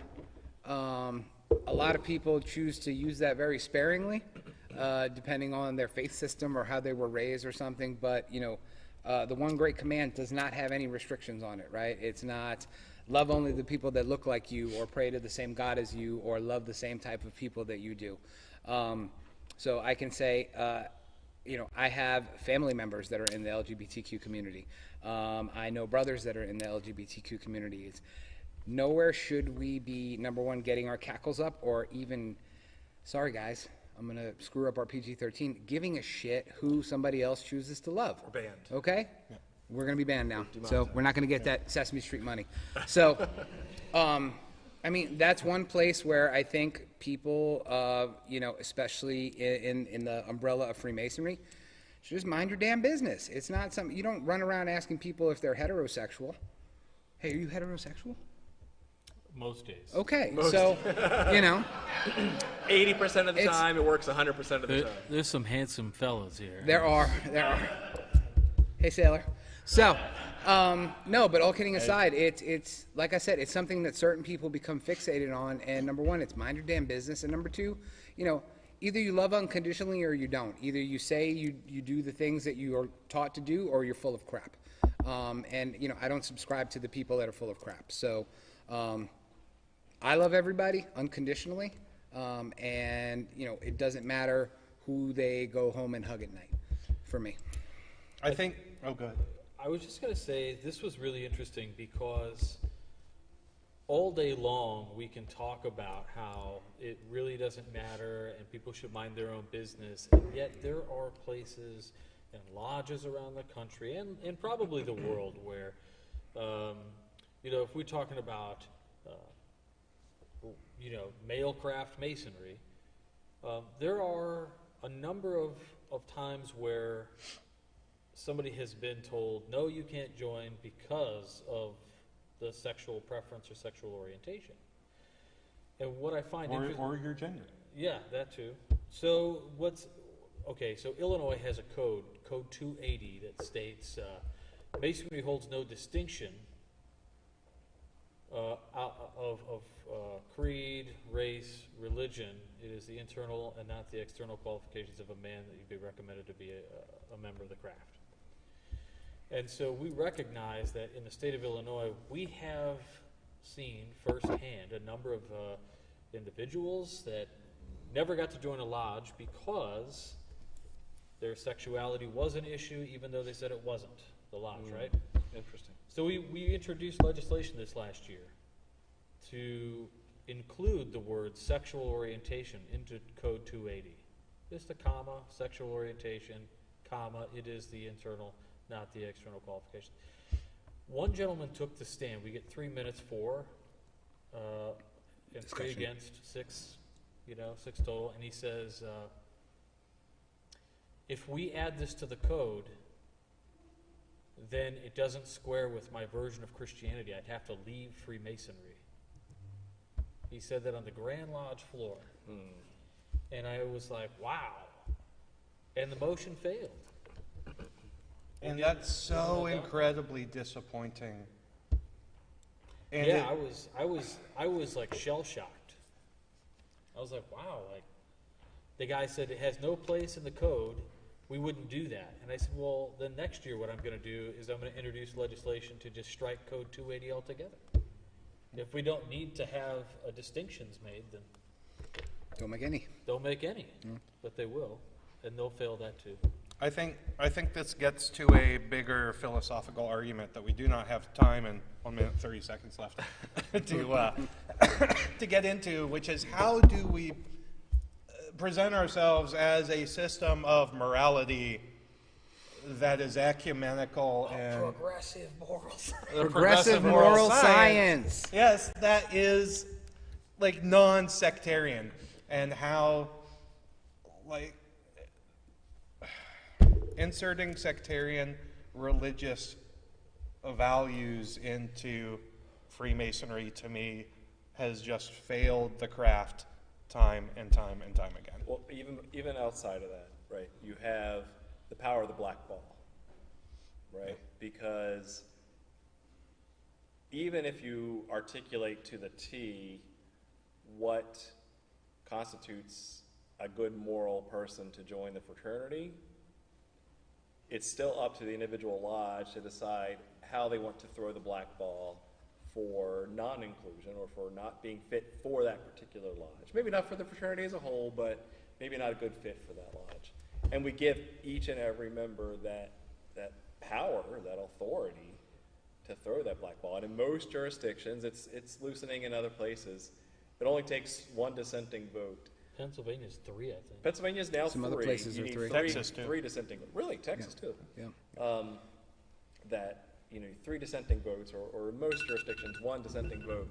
So we get so hung up on the intersectionality of even if you meet specific Grand Lodge applicable guidelines to join the fraternity, it's still left to every member to determine what's fit for their lodge, and whether that fits for your lodge or whether it fits for another lodge. I mean, I know just personally we've had members who would feel more comfortable in other lodges, right? They join Masonry. They say, hey, what do you think about this lodge? And we say, well, the membership there is more this or more that. And you might be a better fit based off of your belief system, your orientation, whatever, at a different lodge. And then once you're in, every Master Mason is treated on the level after that. But it's just how Just a bunch of different levels. the beauty of Freemasonry is We're all on the level, that's why there's so many. right. Yeah. So before we pick the next topic, because this was a heavy one. This was like very cognitive. You guys like free stuff, right? Yes. Free Okay. stuff. So we got more free stuff coming. So there's some TMR pins coming your way. Mo the So intern. thank you, Mo the intern. Just filling up More Sean's giveaways. Italian leather bag. Italian It's leather. back to me. I mean, I think technically it's me, but you can go. I get to pick on your behalf. You get to pick on your behalf, and I'll pick Big on. data. Big data. Ooh, this is a good one. I mean, they're all good. They're all good. No, except they're not. This one is more especially. Grassroots Masonic education. Pros, cons. How it's been going? Starting off, I hate it. you hate it. You hate everything. I was really excited. Everyone hates you. I was really excited with how Refracted Light as a Facebook group got kicked off. So has anyone ever been to a Refracted Light Facebook group or watched heard a of Refracted Refracted Light? Light? Yeah. Thing? Yeah. Cool dudes. So more than half. Yeah, congratulations. We have to talk about Sapere Aude And in a minute. How about as Superior well. Holiday? Anyone? Oh watch the my Superior- goodness. Superior Holiday? Right, Yeah. okay, so Fantastic. These were initiatives that grew organically, not led by any Grand Lodge. They were all just brothers like us, like you, that just said, you know what? I want to talk about cool, nerdy stuff. It's the pandemic. Let me just use a platform and share this idea with the world. Whoever wants to hop on, great. If you're not interested, move on. Like it's no big deal. I think it was really fascinating. We've talked about this on TMR a couple times about how it filled a niche that was missing from an educational, from a fraternal aspect, at least for the first couple of years of the pandemic. However, now 2 years later, 2+ years later, since the pandemic hit, they've really started to taper off a little bit, right? The quality, the number of online events and everything they're still there, thankfully, but they've also started to, they kind of reached market saturation and started to dwindle. Not the quality, and quality is still great, which is awesome. I'm glad to see that. But, from a grassroots Masonic education perspective, have we reached the tipping point? And really, what's the future of that? Joe? Yeah, so I think you hit the nail on the head, I think a lot of those Refracted Light and Superiority, number one, their stuff is still available on YouTube and on Facebook. Yes. Like, you can go back. Forever. Forever. Right. It is there forever. There's a ton of topics. A lot of stuff. I mean, Superiority is up to what, 300-something Oh, yeah. episodes in TMR 2 is up years. to 400 episodes. TMR, well, it's a really, WCY hit 400 episodes like 10 years ago. Yes. I'm old. Yes. So, but I think that if we're using those as examples of successful grassroots initiatives, 100% bar none, they win. I think we're starting to see this pop up in the more official Masonic channels. You have jurisdictions that are becoming more flexible when opening new lodges. At least in my jurisdiction, you need, 25 Master Masons, Jason, to open? 25? 25, I believe. 25, something like that. Some jurisdictions require 25, 30 people to open a lodge. And I think, especially, I speak for American Freemasonry, with my own opinion, of course, that the way we do lodges here for the last 50 or 60 years is quite different than they do it in the rest of the world, right? You go to the UK, or you go to South America, or you go to other parts of Europe. Once they hit 25, 30 dudes, they're full. And this is like, we have way too many people. There's only so many people I can be best friends with. And we need to split off and start a new lodge. That's why the UGLE has, 10,000 plus lodge numbers, because they reach a saturation point with how many people can be BFFs, and then some of them break off and start something else. Here in the United States, we're completely the opposite. If we don't have 300 members on our rolls, we're a dying lodge, right? We're a small lodge. We're not getting that per capita that we all love, to have our beautiful buildings and have our beautiful masonry. But I think we just don't think about starting things in a grassroots type of way because we're not accustomed to that. We have the big infrastructure and organization of Freemasonry. We have to maintain it. We have to keep the lights on. We have to keep the buildings pretty. We have to get rid of that builder's beige that we see everywhere. And yeah, so it's a different mindset for us. I think there's a lot to be said for grassroots movements when you've got new Masons, and I say, they could be young or old, just new Masons that want some sort of education, and then they can't really get it out of their lodge. They try to do like an event, and they're told, well, start a study group. And what that does is it immediately undercuts the entire purpose. You're telling them that nobody at the regular stated meeting would want this. So, go off with your nerd friends and go do a thing. And, you can use the lodge on Wednesday nights after the OES is done doing whatever. And I think it's a real shame. I think in order to have you don't always have to do these things, but if we want to see some serious grassroots changes to Masonry, you can look at some of like the root cause analysis of what a Grand Lodge is looking to do to solve some of their problems. And then you can attack those via, bylaw revisions and things.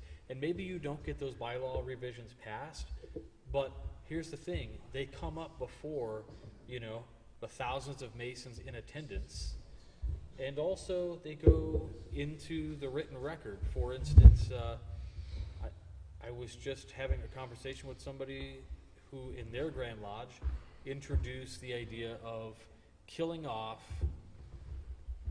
per capita for multiple lodges. So like right now in Illinois, every lodge I belong to, I pay per capita on.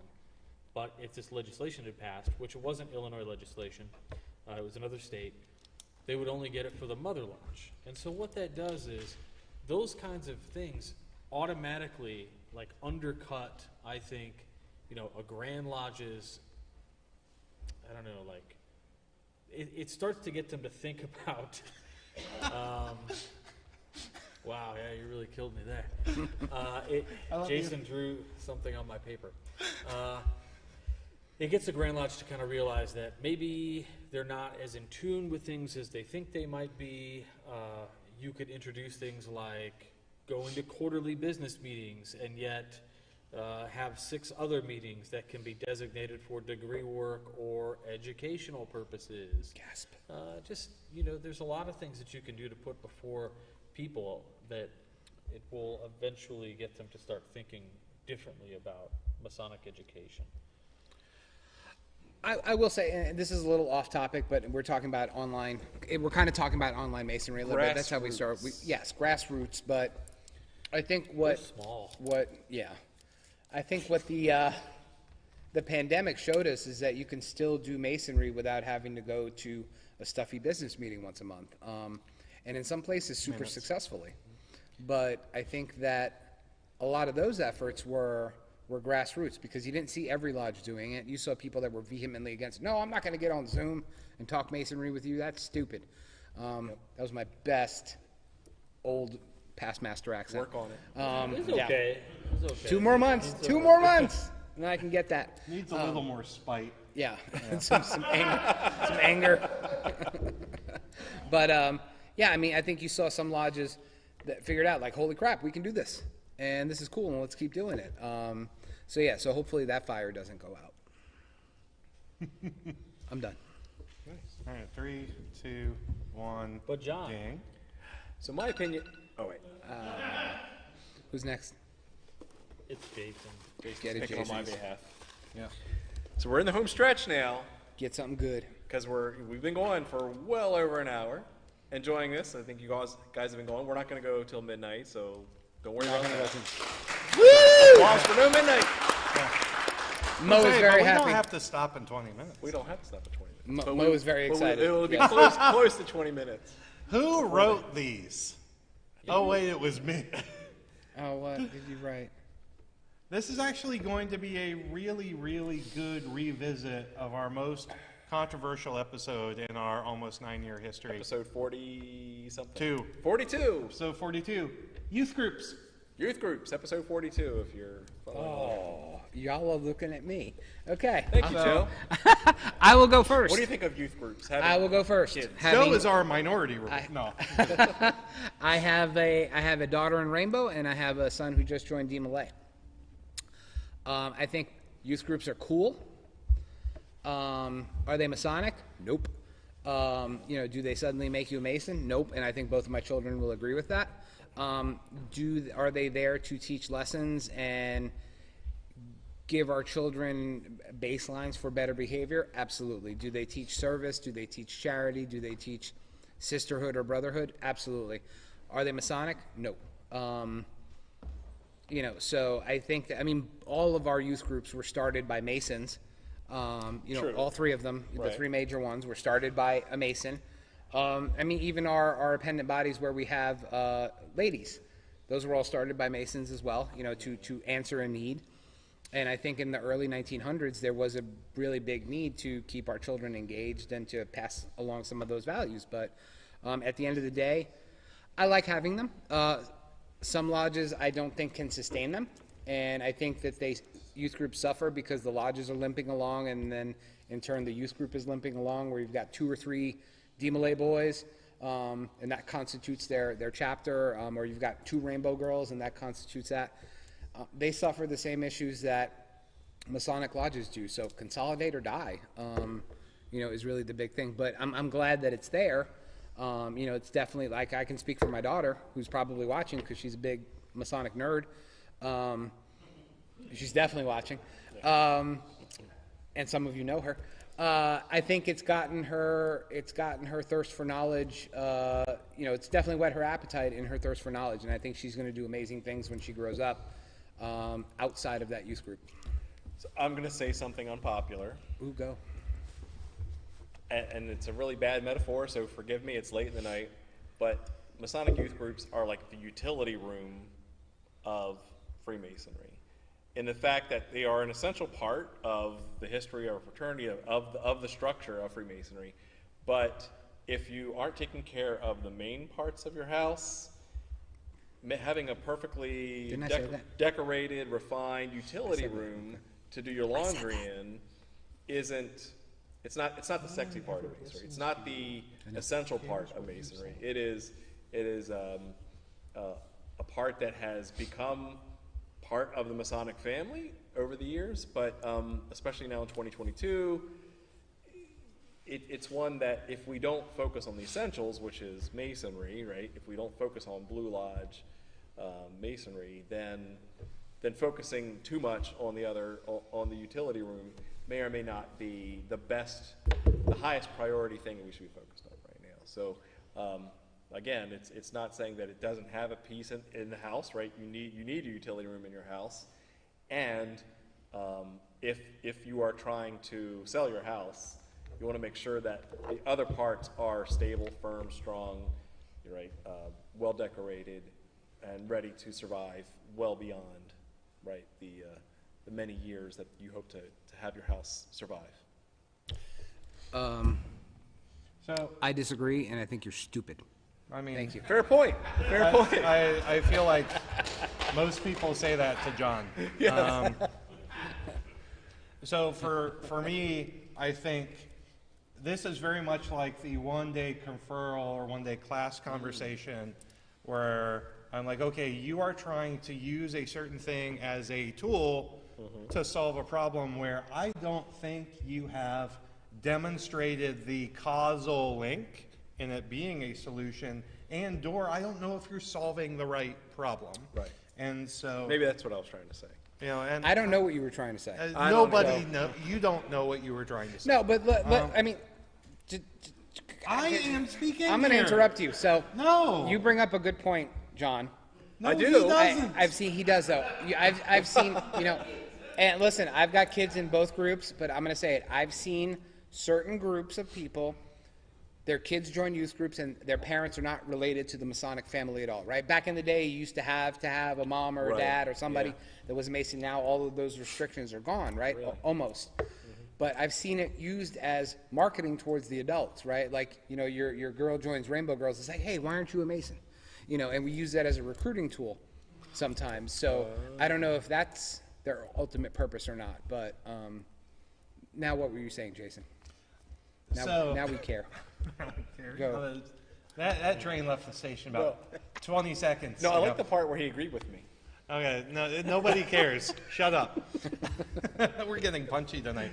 This is how we interact, like, After in the the green show. room. There's more after swag the coming, show. by the way, just Yes. so you know, for Yes. sticking around. When Mo stops looking So- at his phone, No. He's following live. I will cue that up. All of you shut up. All right. You should be seen and not heard. I'm the brains of this organization. I don't like it. No, I'm kidding. I'm the brain dead of this. Passion. Passion. You have passion. I have passion. I'm passionate about you. So when it comes to youth groups, I have seen a lot of youth groups lifted up as the future of Freemasonry. Ooh, yes. And so that is where I have the problem. Because if you look at the data, Correct. which largely we do not have, we do not have, to my knowledge, a comprehensive data set on those demolays that further on to become Masons. Do we have any here? Any Was anybody a previous DeMolay? DeMolay that joined Masonry? None in the audience. Okay, that is a one. Two. Joby. Okay. Joby, okay. Awesome. Then moved on. Right on. Amazing. I feel like, That is a small sample size. So I do have the survey I did in 2016. Yeah. I did ask, if you are a Mason, were you a member of a youth group prior to joining? And the data came back of that small sample size that it was like 9%. So less than 1 in 10. there's like 90 and 1,000. Yeah, so less than 1 in 10 were a member. So if you're counting on that as your pipeline of getting new members in, there's probably better avenues either way, right? And so what I'm trying to say through all of this is, if we want to make claims about organizations, especially from the Grand Lodge level and the Masonic leadership level, let's have the data to back up those claims that we are making to ensure that we are doing the right thing for the right reason. And so my issue is, people are guilted into supporting youth groups by saying, if you don't support this youth group now, Masonry will die later because you are cutting off Masonry at the legs for the younger generation. And I do not think that is true, and we do not have the data to back up that assertion. Sean Bradshaw should do a presentation on the decline of Masonry. He should. Learning to love it. That would be I'm good. gonna say this anyway, and it's probably a weird thing to say, but Everything you say is weird. I really feel like youth groups, and there's plenty of police reports to prove this, but I really think it's a liability for the Masonic fraternity to have them without having proper background checks on the dads of the organization. Yes. So, just for 30 more seconds, if Okay. we could talk about that, just because this actually came up in my small sphere. Do we have anybody here who used to be a Boy Scout? Boy Scout. Boy Scout, okay. Have kids who are Boy Scouts, Cub Scouts, whatever. Okay. Everybody and their mother is running away from sponsoring Boy Scout troops. In the last couple of years, and this was presented to me from a brother, because the church that has sponsored them for the last 100 years came back and said, we can't sponsor you anymore. Our denomination. That's exactly right. Yes. Yeah, Wow. that's exactly right. So, and they're one of the largest sponsors. And sponsoring for them is you don't pay money. You don't have to. You just sign a name and say, hey, they're allowed to be a group. That is the United Methodist Church. And that was, I wasn't mentioning names, but I did. yes. So, one of the largest sponsors of Boy Scout troops is now saying, hey, this is too much of a liability for us. We can't do it anymore. Wow. So what's going to happen to all, and there's a lot of synergies between Boy Scouts and Masons, or people like to, we give out Eagle Scout awards and things I like thought you that. were and- putting an emphasis on sin.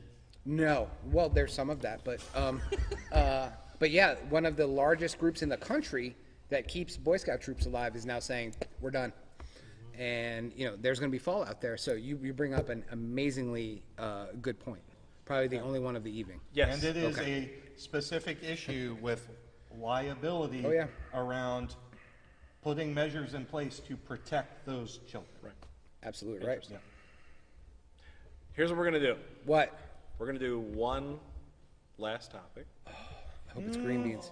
One last topic, Or or hear some moans and groans? Like, Or- you guys are rock stars. For should keeping we up so do several Speed rounds? 90-second speed? Speed You guys want rounds? speed rounds? 100 2-minute speed rounds, 30 seconds per person. Before we do, ooh, I like that. Yep. Before we do, we'll do I one. have good ideas.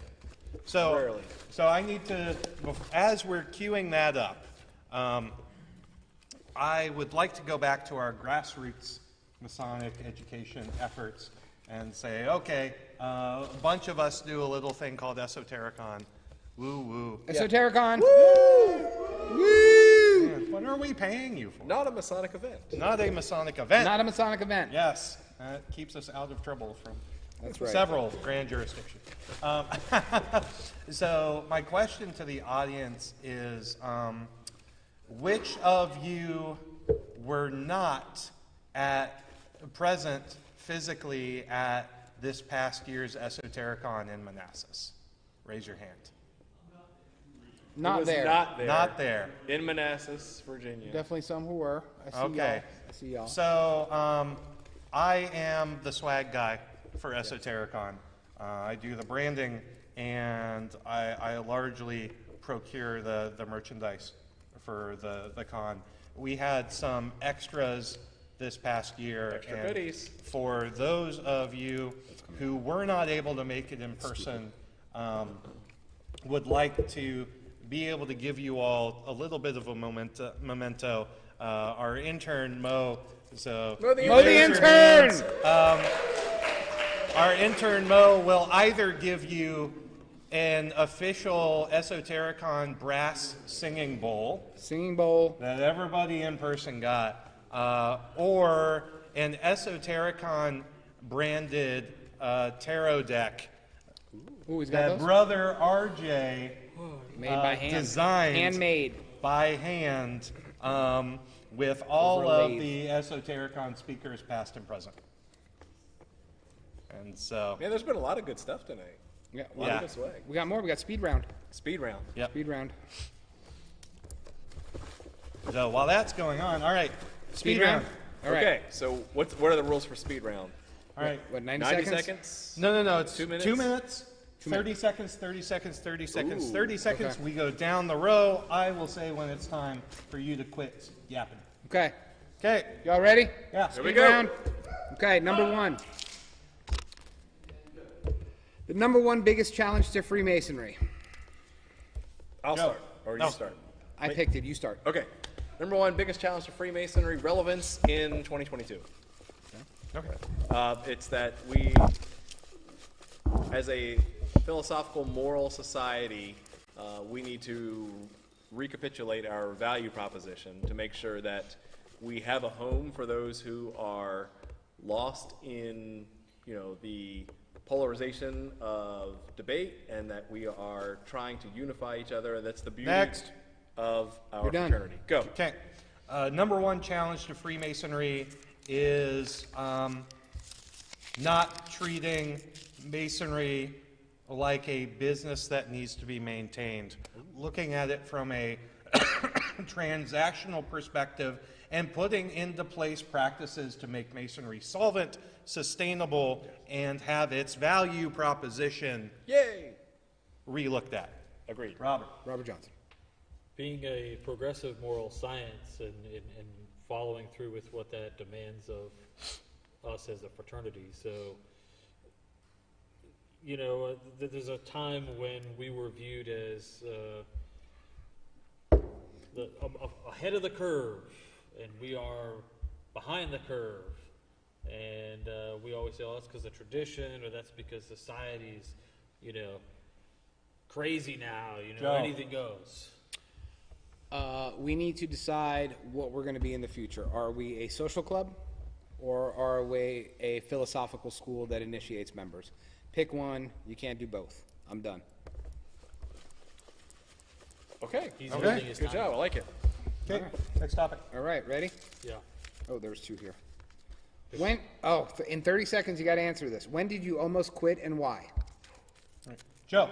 Okay, when I started to notice that there were some people that were not brotherly and looked at me and others that were different because of our color of our skin or who we prayed to, I said, I don't want to be a part of this, but I thought if I quit, then they would win. So I said, screw you, I'm sticking around. Next, go. It was 2 times. So the first time was when I was fired as a DDGM for being screenshot on Facebook having a debate about agnosticism versus atheism as it relates to Freemasonry. It was said that I was admitting to be an atheist or something, which was taken out of context, and they made me quit, and then they also asked me to finish my official visits though.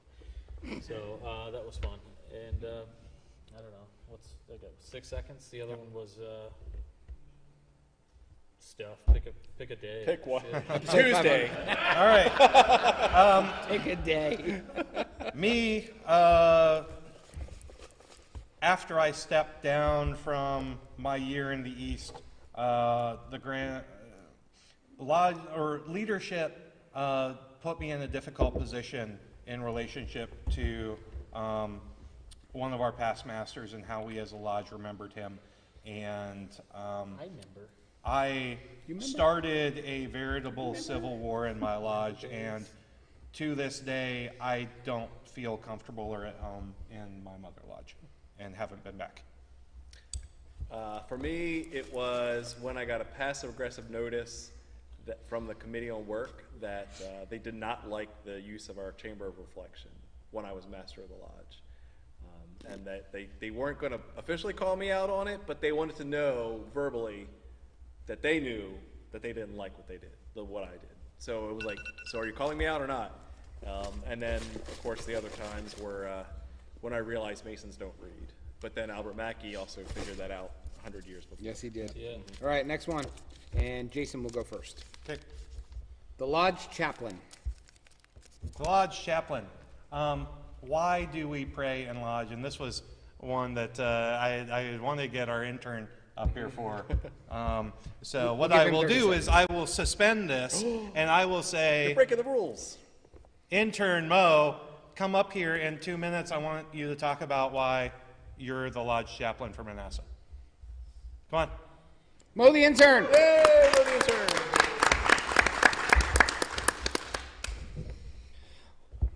Go for it, man. Go.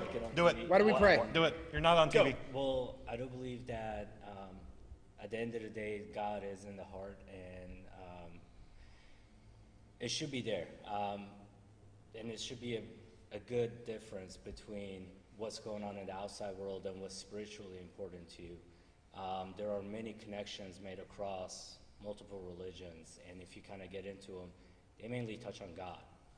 And I believe the chaplain position is very important because it should ease your heart as the things happen, remind you of your obligations and the things that you swore an oath to, because at the end of the day, it was to a higher deity. And that's why to me it's very important. I'm gonna keep it short, 1 minute, that's Right it. on, man. Love it. Mo the intern.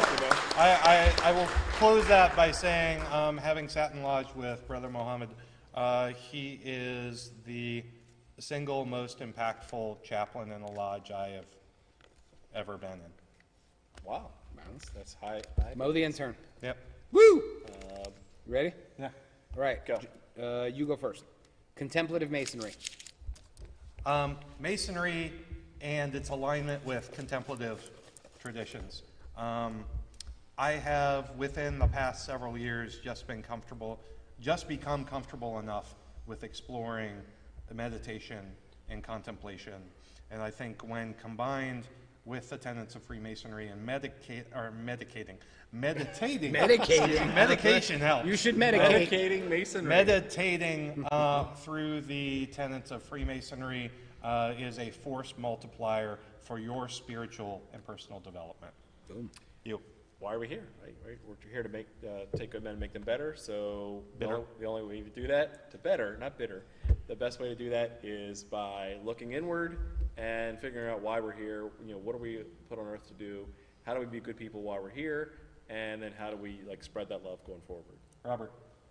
Exactly what John said. We have a set of working tools. Those are literally tools of your psyche. So, yeah. Use them. Yeah. Joe. So yeah, first time I walked into a lodge that I later became a member of and understood what observant masonry was, I became hooked with observant masonry in general and the contemplative practices that went on. And I can't imagine masonry without having a contemplative component ever again. Boom, done. Next. Boom. You pick one. Nice. These are good. Modern day Masonic guiding principles. So, if you could reimagine a Masonic principle for today, Ooh, what would it be? The modern Damn. take. 30 seconds? Is that Damn. Go, Joe. Will Wheaton Law. Will we? Yes. Which is? Don't be a dick. Don't be a dick. Don't be a dick. Don't be Richard. We're trying to keep the YouTube clean. It's not happening. I didn't pick my name. Don't be Jason Richards. Jason Richards. Rob. Anything to add? Robert. I don't know. No. A modern Masonic virtue. So I would progressive. say, what? Be Be progressive. So let me just jump in and say that that's actually kind of what makes Masonry awesome, right? Is that these tenets that we've been living under for the past 300 plus years are still relevant in 2022. Amen? Yeah. It's an umbrella. Yeah. Do what makes sense given the limited information that you have, even if what makes sense is uncomfortable. Yeah. I thought you were going to say do what thou wilt. Let it be the whole of the law. Let it be your will and not mine. All right, boom. Next one. No. You ready? This is Yeah. a good one. Okay. Music's place in Freemasonry. Yes. John first. Freemasonry should not exist without music, in the sense that music as a liberal arts and science brings us to an emotional connection with the vibration of the deity. Boom, stole my answer. So yeah, it's one of the 7 liberal arts. It is absolutely important when done respectfully and tastefully. You're not playing K-pop during a fellowcraft Not degree. playing WAP. Yeah, I think it's absolutely essential to the initiatic experience, it's a have to have. Yep. Have to have, not a nice to have. A have to have. Have to have. It's a have to have. I think if anybody ever told us that we couldn't, play something in a degree for the procession or something, I would have strong problems with that. We'd probably just do it anyway and take the heat. Yeah. Bazinga. So there's a song that says, when words fail, music speaks. There you go. And music is a divine way to convey the abstract, spiritual, and intangible. Spoiling some of my presentation for tomorrow, I do a lot of research into near-death experiences and how they model the initiatic experience. And one of those highlights or themes of a near-death experience is a degree of ineffability, where you have this experience and it's like you're seeing graphics through a PlayStation 5 engine and you come back down to earth and you are in a Nintendo Entertainment System world trying to convey that PlayStation 5 experience. And there are members of the community who have had near-death experiences who have said, the only way I can express what happened to me is through music. Wow. And if we take that out of Freemasonry, we lose such a spiritual means of conveyance. I thought you were gonna say Your mileage may vary depending on your jurisdiction. Yes. We do not speak for any Grand Lodge No, we do jurisdiction. not. No, we do not. you should though. Go. That's how you we get already did that. Oh, suspended. watching paint dry. That's one. Oh, yeah. Don't put I them back. wanted to make sure that we got that. Good ritual work. Okay. Is it important? Why? Joe.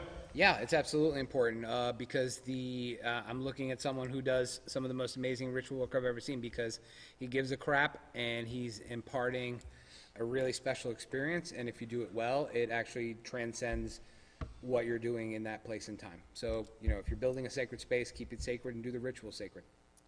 Boom, done. Great. John.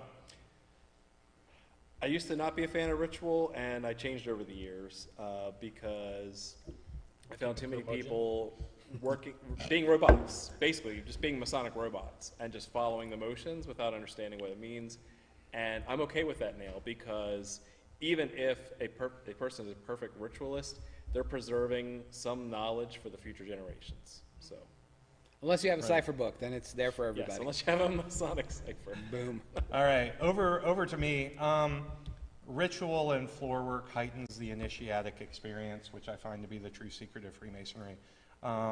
Through movement and ritual, you are able to create a sacred space and, like music, convey the ineffable as part of a holistic experience. And so making sure that you are putting your all into that conveyance brings the Masonic experience to the neophyte. Robert.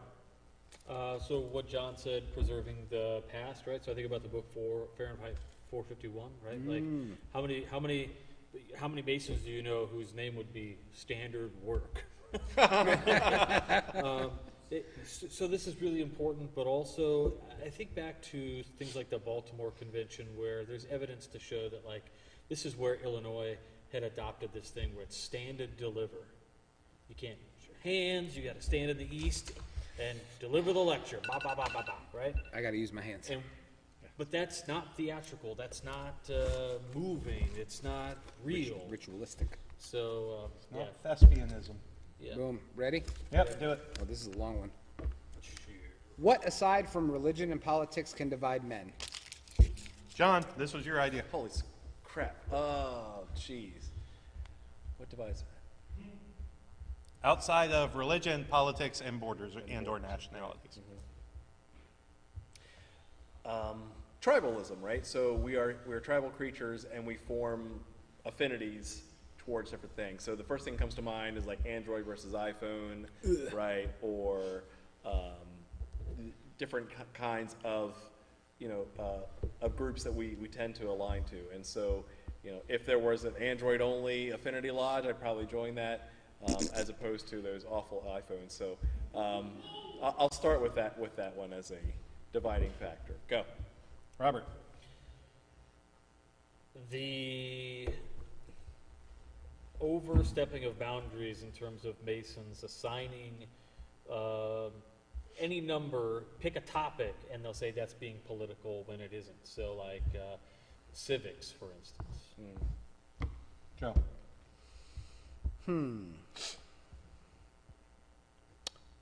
It's a Deep dish pizza. that is not pizza. It's I know. Deep dish or New York?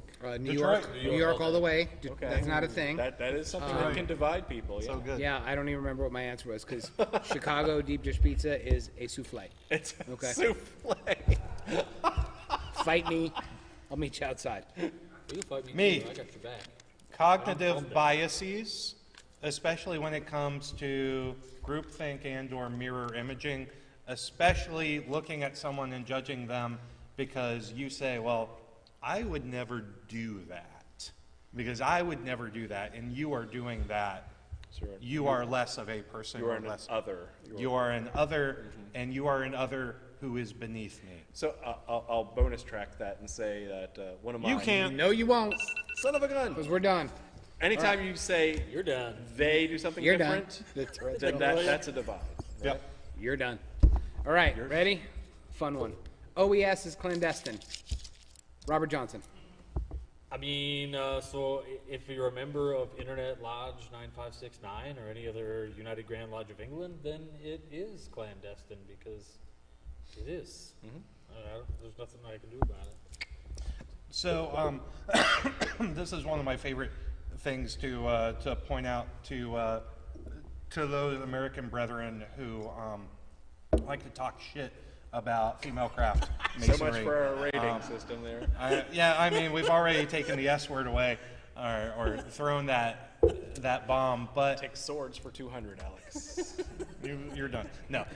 You're done. The fact of the matter is, if we claim lineage back to UGLE and it's a big source of pride, yet we hold very, very different viewpoints on the regularity of women and even rights of transgendered person.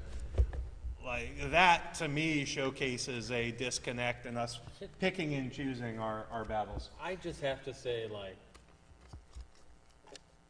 I just don't know how I feel about an organization that requires a dude to be there for them to open. It's so stupid. Agreed. John. Agreed. Okay. Moving on. This is a quick one. Cool. All right. What? Oh, okay, this should be a quick one. Skulls. Skulls and masonry. I hate them. I personally think they're offensive, and I can't even say this without laughing. But seriously, as part of the Masonic tradition is to contemplate why we're here and as part of that is to remember that you will die, memento mori, this is part of the Masonic condition. So to take that away as a Masonic symbol is anti-Masonic, flat out. All right, Robert. No, just what John said is good. Joe. Yep, I second John. Wow. And finally, Look at this. me, I'm going to say I Disagree with begrudgingly fourth John, but at the same time, I concur, and let me tell you why. 3 for 3. Son of a Yes. goat. So much of the initiatic experience is life, death, rebirth, especially in our third degree. The emblems of death, specifically the memento mori, are a reminder, a constant reminder of that liminal stage of initiation where we died to become the better person that society and Masonry needs us to be. And that is why it is critical that we return to that symbol again and again and again to remind ourselves of who we are called to be. Nice. Bazinga. Y'all ready? Yep. All right. Green beans. Green beans. I'm going to go first. Joe. I'm going to go first. Joe? As my favorite Masonic vegetable, green beans for me are a allegory for Freemasonry. Okay? Whoa, whoa, Green whoa, beans whoa. are It's hey, allegoryception. green beans are an awesome vegetable when done properly. 99% of the time, you get soggy, watery crap. Okay? That is a perfect allegory for Freemasonry. we're talking about Except masonry, or are we for, talking- hey, we're Masonry in is soggy, watery crap. we get soggy, watery crap. Except for, Is this a modern day working tool? it should be. Except for, I'm going to call out Janine, makes the best green beans, and she lives here in the wonderful state of North Carolina. Woo! All right? So, All right, Robert. go. I don't like green beans unless they're prepared well. I don't like it, out of the can. It's just stupid. What do you want me to say? All right. That's all you need. Over to me. Riffing off of what Joe said, I think the distaste for green beans comes with, oh, hey, going to lodge, what's for dinner? Oh, it's dried chicken with no seasoning, and or Green beans, or too much lime, Almondine. and canned green beans, and it's emblematical of us just not giving a shit about the Masonic experience. That's He's two. cursed more than That's me. two. He's saying more potty mouth than I am. Okay? I don't believe. I like my green beans like my masonry traditionally observant. Okay. How do you traditionally observe green You beans? just watch. You just watch them go by. You don't Yeah. do anything. All right. It's not like an Andy Warhol painting where you're like, oh, no, that's not traditional at tomato all. soup. Yeah. All right. Okay. So, green Next. beans. Next. Quick one. Life memberships. Cool. Trash. Does not benefit the craft. Benefits the individual Mason who wants to just kind of skate through, but does absolutely nothing. Actually, worse than that, is detrimental to the individual lodge over the course of time and will further the financial instability of the craft. I looked at 6 different jurisdictions and found the same things, that anybody who buys a life membership based on the usual amount of 3.5% return on the total investment of the lodge usually doesn't seem to see a dime from you until you've been dead for 10 years. Wow. So, So hurry up and die. yeah. Yeah, in buy a a, life in a year membership. where you have 19% inflation plus. Oh yeah, don't even get me started on that shit. Yeah. I'm started. John. Last thing I'll add to that is not being economically viable, but also not being behaviorally economically viable. If you've committed yourself to a lodge that is failing, then you're stuck. And so I personally believe that Masonry, My Royal Arch life membership. that you should be able to say, you should be able to vote cute. with your dollars, vote with your dues, and say, you know what, this lodge isn't working out for me. It's time for me to move on because I'm in a different place than I was 10 years ago as a Mason. And so I'm going to go to a different lodge that supports the kind of Masonry that I want. And that voting with your dollars, voting with your dues is a good way to promote the craft. Next. All right. Ready? Yeah. 30 seconds. Yep. Can't talk longer. Right. Women in Freemasonry. Oh, yes. We need to Oh, get fine, I'll go first. You're all Monica staring at me. and Phoebe and So, everybody up here. I absolutely love that there is a vehicle for someone like my daughter to pursue the same amazing initiatic path that I did. I think it's amazingly awesome. Having been to Freemasons Hall, you know, you brought up the example. You walk into Freemasons Hall, there is a huge display on women in Freemasonry at the Museum of the United Grand Lodge of England. I think we as Americans kind of put blinders on to that and say, go join Eastern Star.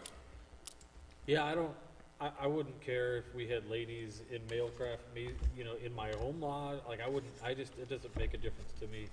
I'm happy as long as there's equity across the board, and anybody who wants to get into what Freemasonry has to offer can do that.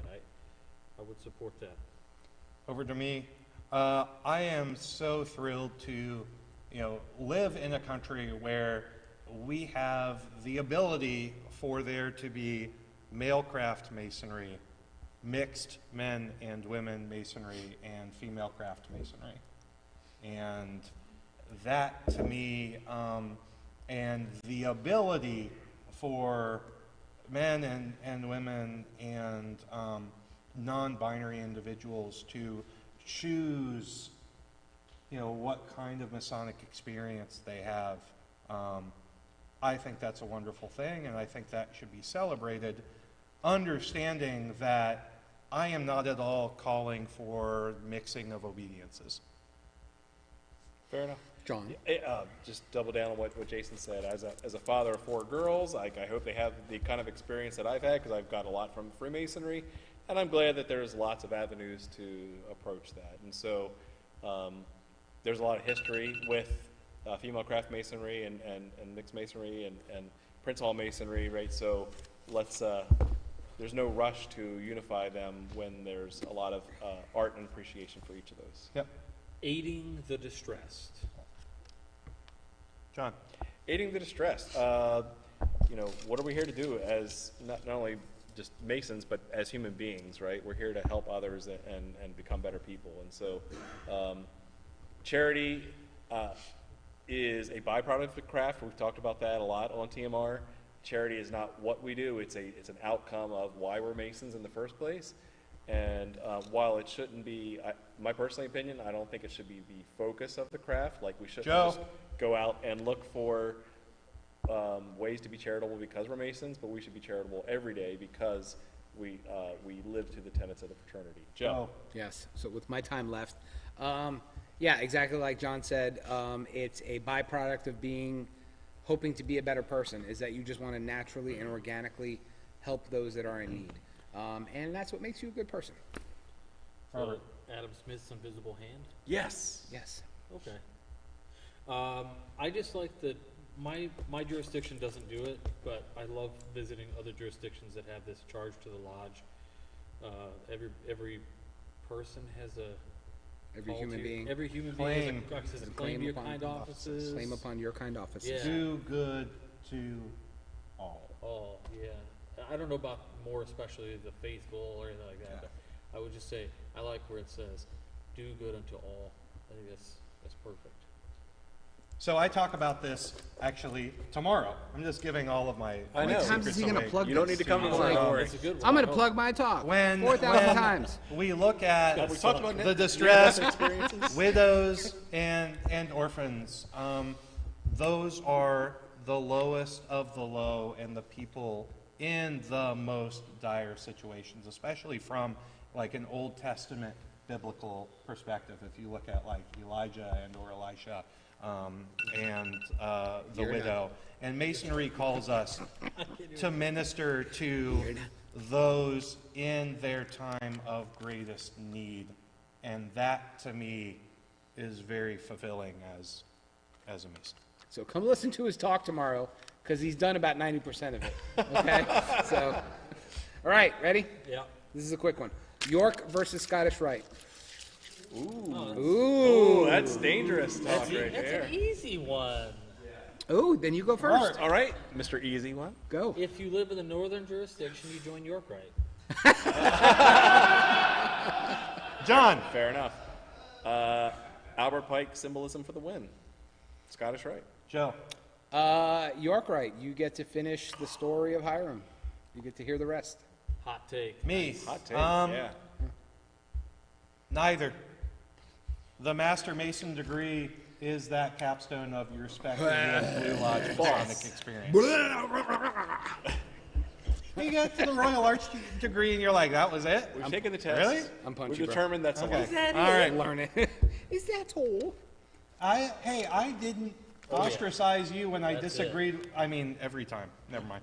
Here's my care face. What do you got? What do you got? All right, ready? What keeps you going back to Lodge? John. John. Fellowship and education. Joe. The brothers that I actually care about and love. Right. RJ.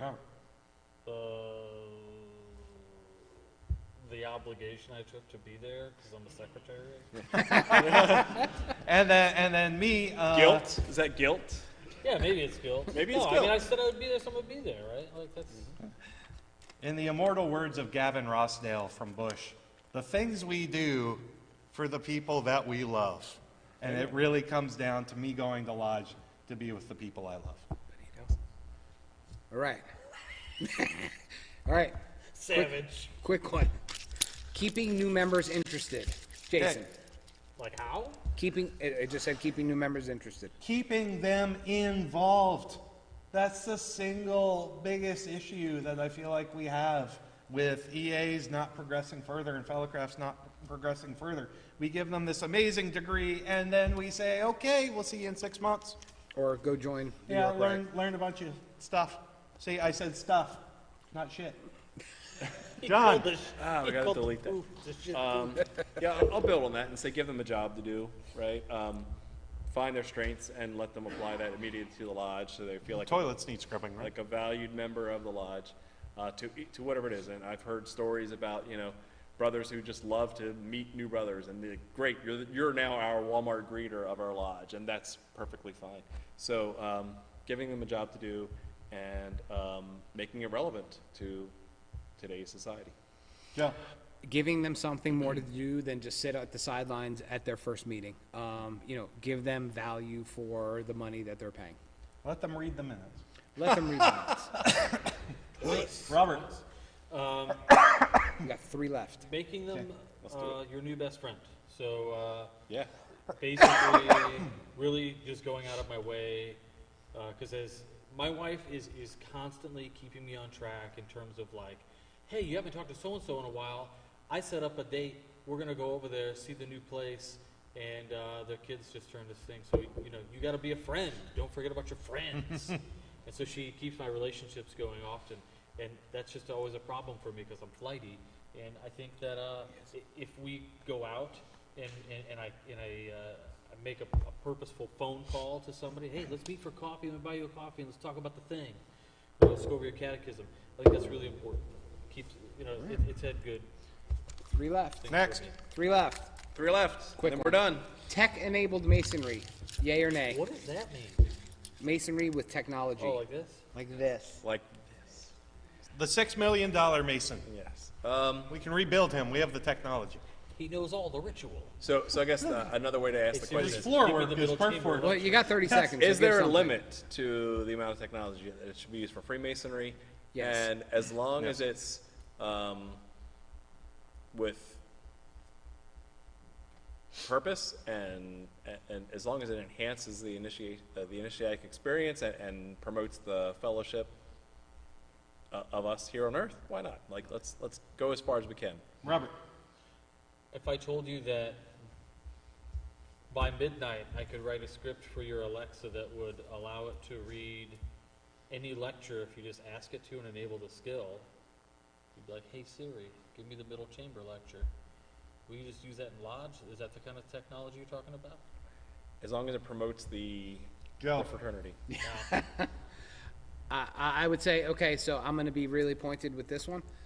It absolutely enhances masonry like this, but this should not replace masonry for you. This should enhance it. And no video degrees. So Stop that crap. learning styles, though. Well, okay, I'm going to be dissenting vote. On video degrees? What? Wait. I will break this. I did not say video degrees. I said people learn differently. If you're learning to fix something on your car, you're going to go YouTube and find Me, it. what John just said is categorically false. Let me tell you why. Masonry, technology should be a way to enhance the interpersonal relationships and the experiences of Freemasonry. It should never be a substitute for it. Spicy ones. False. All right, ready? No one Two cares. more. Geez. These are zesty. Zesty ones. Return to esotericism, yay or nay, and why? 30 seconds. What did you come here to do? I came here to learn and to improve myself in Masonry And maybe subdue some passions. and maybe do that as well. So Your like, passions toward Joe Martinez. Passions. so Yes. yes. So Cool. that's the That's best way to do Scottish that. right. Southern jurisdiction. Yeah, I think it, let's shoo away with the social club moniker that we've had for the last, 80 years, and let's get back to being a craft-driven lodge. Crafty. Let's start really figuring out what it means to improve ourselves in Masonry and improve ourselves for that spiritual building eternal in the heavens. Yep. Yes. All right, last one. 30 seconds. Ooh, this is zingy. Is Masonry Christian? Was is no longer. All right. Is no longer. Some brethren find that a hard pill to swallow, but we need to stand firm in the ecumenicalism of the organization. Yeah, I think that's true. I also think that in order to continually, so the Duke of Sussex is the guy who kind of made it secular, but it took 20 years to make it happen. In that same respect, we could and should introduce legislation at Grand Lodge levels that say we can adapt the ritual for the candidate. Like, I don't like it that we're allowed to put a Tanakh on the altar, but also the Bible has to be there. Right. Like, that's baloney to me. It's for the candidate. Open on the Bible, sure, if you want, if that's what you want to do. But Yep, I'm a big fan of, I like calling things, in some places I'm forced to call it the Holy Bible no matter what book it is. I think that's stupid. Yeah. It's the volume of sacred law, and that's as ecumenical as it can be, so maybe we should actually do the things that we say. Fun fact, Illinois legislation several years ago, they tried to change it from Bible to volume of sacred law, which is actually in our jurisdiction, according to the ritual, is a throwback. It's original Oh, really? OG. for us. Really? And a guy got up there and he said, "No, I put my hand on the Bible." And he did this whole big thing, and we were like, "Wow!" And the entire Grand Lodge exploded in hoorahs. And I was Why like, does "Wow." that mean that everybody has to? That's I interesting. don't know. It was just wild to me. You're not doing it the way that I did it. You and I are different. You are beneath me. Interesting. So yeah, answer is no. Boom. Okay. That's it, guys. The hat's empty. The hat's empty. Did you take out and throw away the white checkered vans? Yeah, I did, because it's stupid. Your face is stupid. It was not intentional that we all wore the same. Well, I didn't. I don't do Vans. No. Merry Christmas, Joe. Yeah. You know what you're getting. Yeah. What size shoe you wear? Oh, same shoe as me. This one. Where's A that? size Hey, that. hey. That's size something in your that. eye? Kids show. Yes. Okay, 10.5, 11. so Shut here up. we are at the end of TMR episode 400. I want to thank all of you all for being here, sticking around so late. Thank you. Round of applause. Thanking Mo the intern. Mo the intern. We only had to fire him twice tonight. Yeah, exactly. Great. Yeah, and rehire him. Yeah. Thank you guys for coming up on a whim and just sitting in the hot seat and just kind of sharing your thoughts. That was fun. Hope you guys enjoyed it. We had a blast. This was a fun format. It was Kinda fun. makes I liked sense. it. We should do it again. So thank you for organizing that. And get ready for an awesome day tomorrow at Masonic Con South, y'all. Y'all. Y'all. All right, that's all we got. Any parting words? Final thoughts? Masonic Con South. Y'all. I'll See do you that. tomorrow, fart smellers. Jason? Anything? No. You? Okay. Good. All right. Love you all. Peace out. Good night.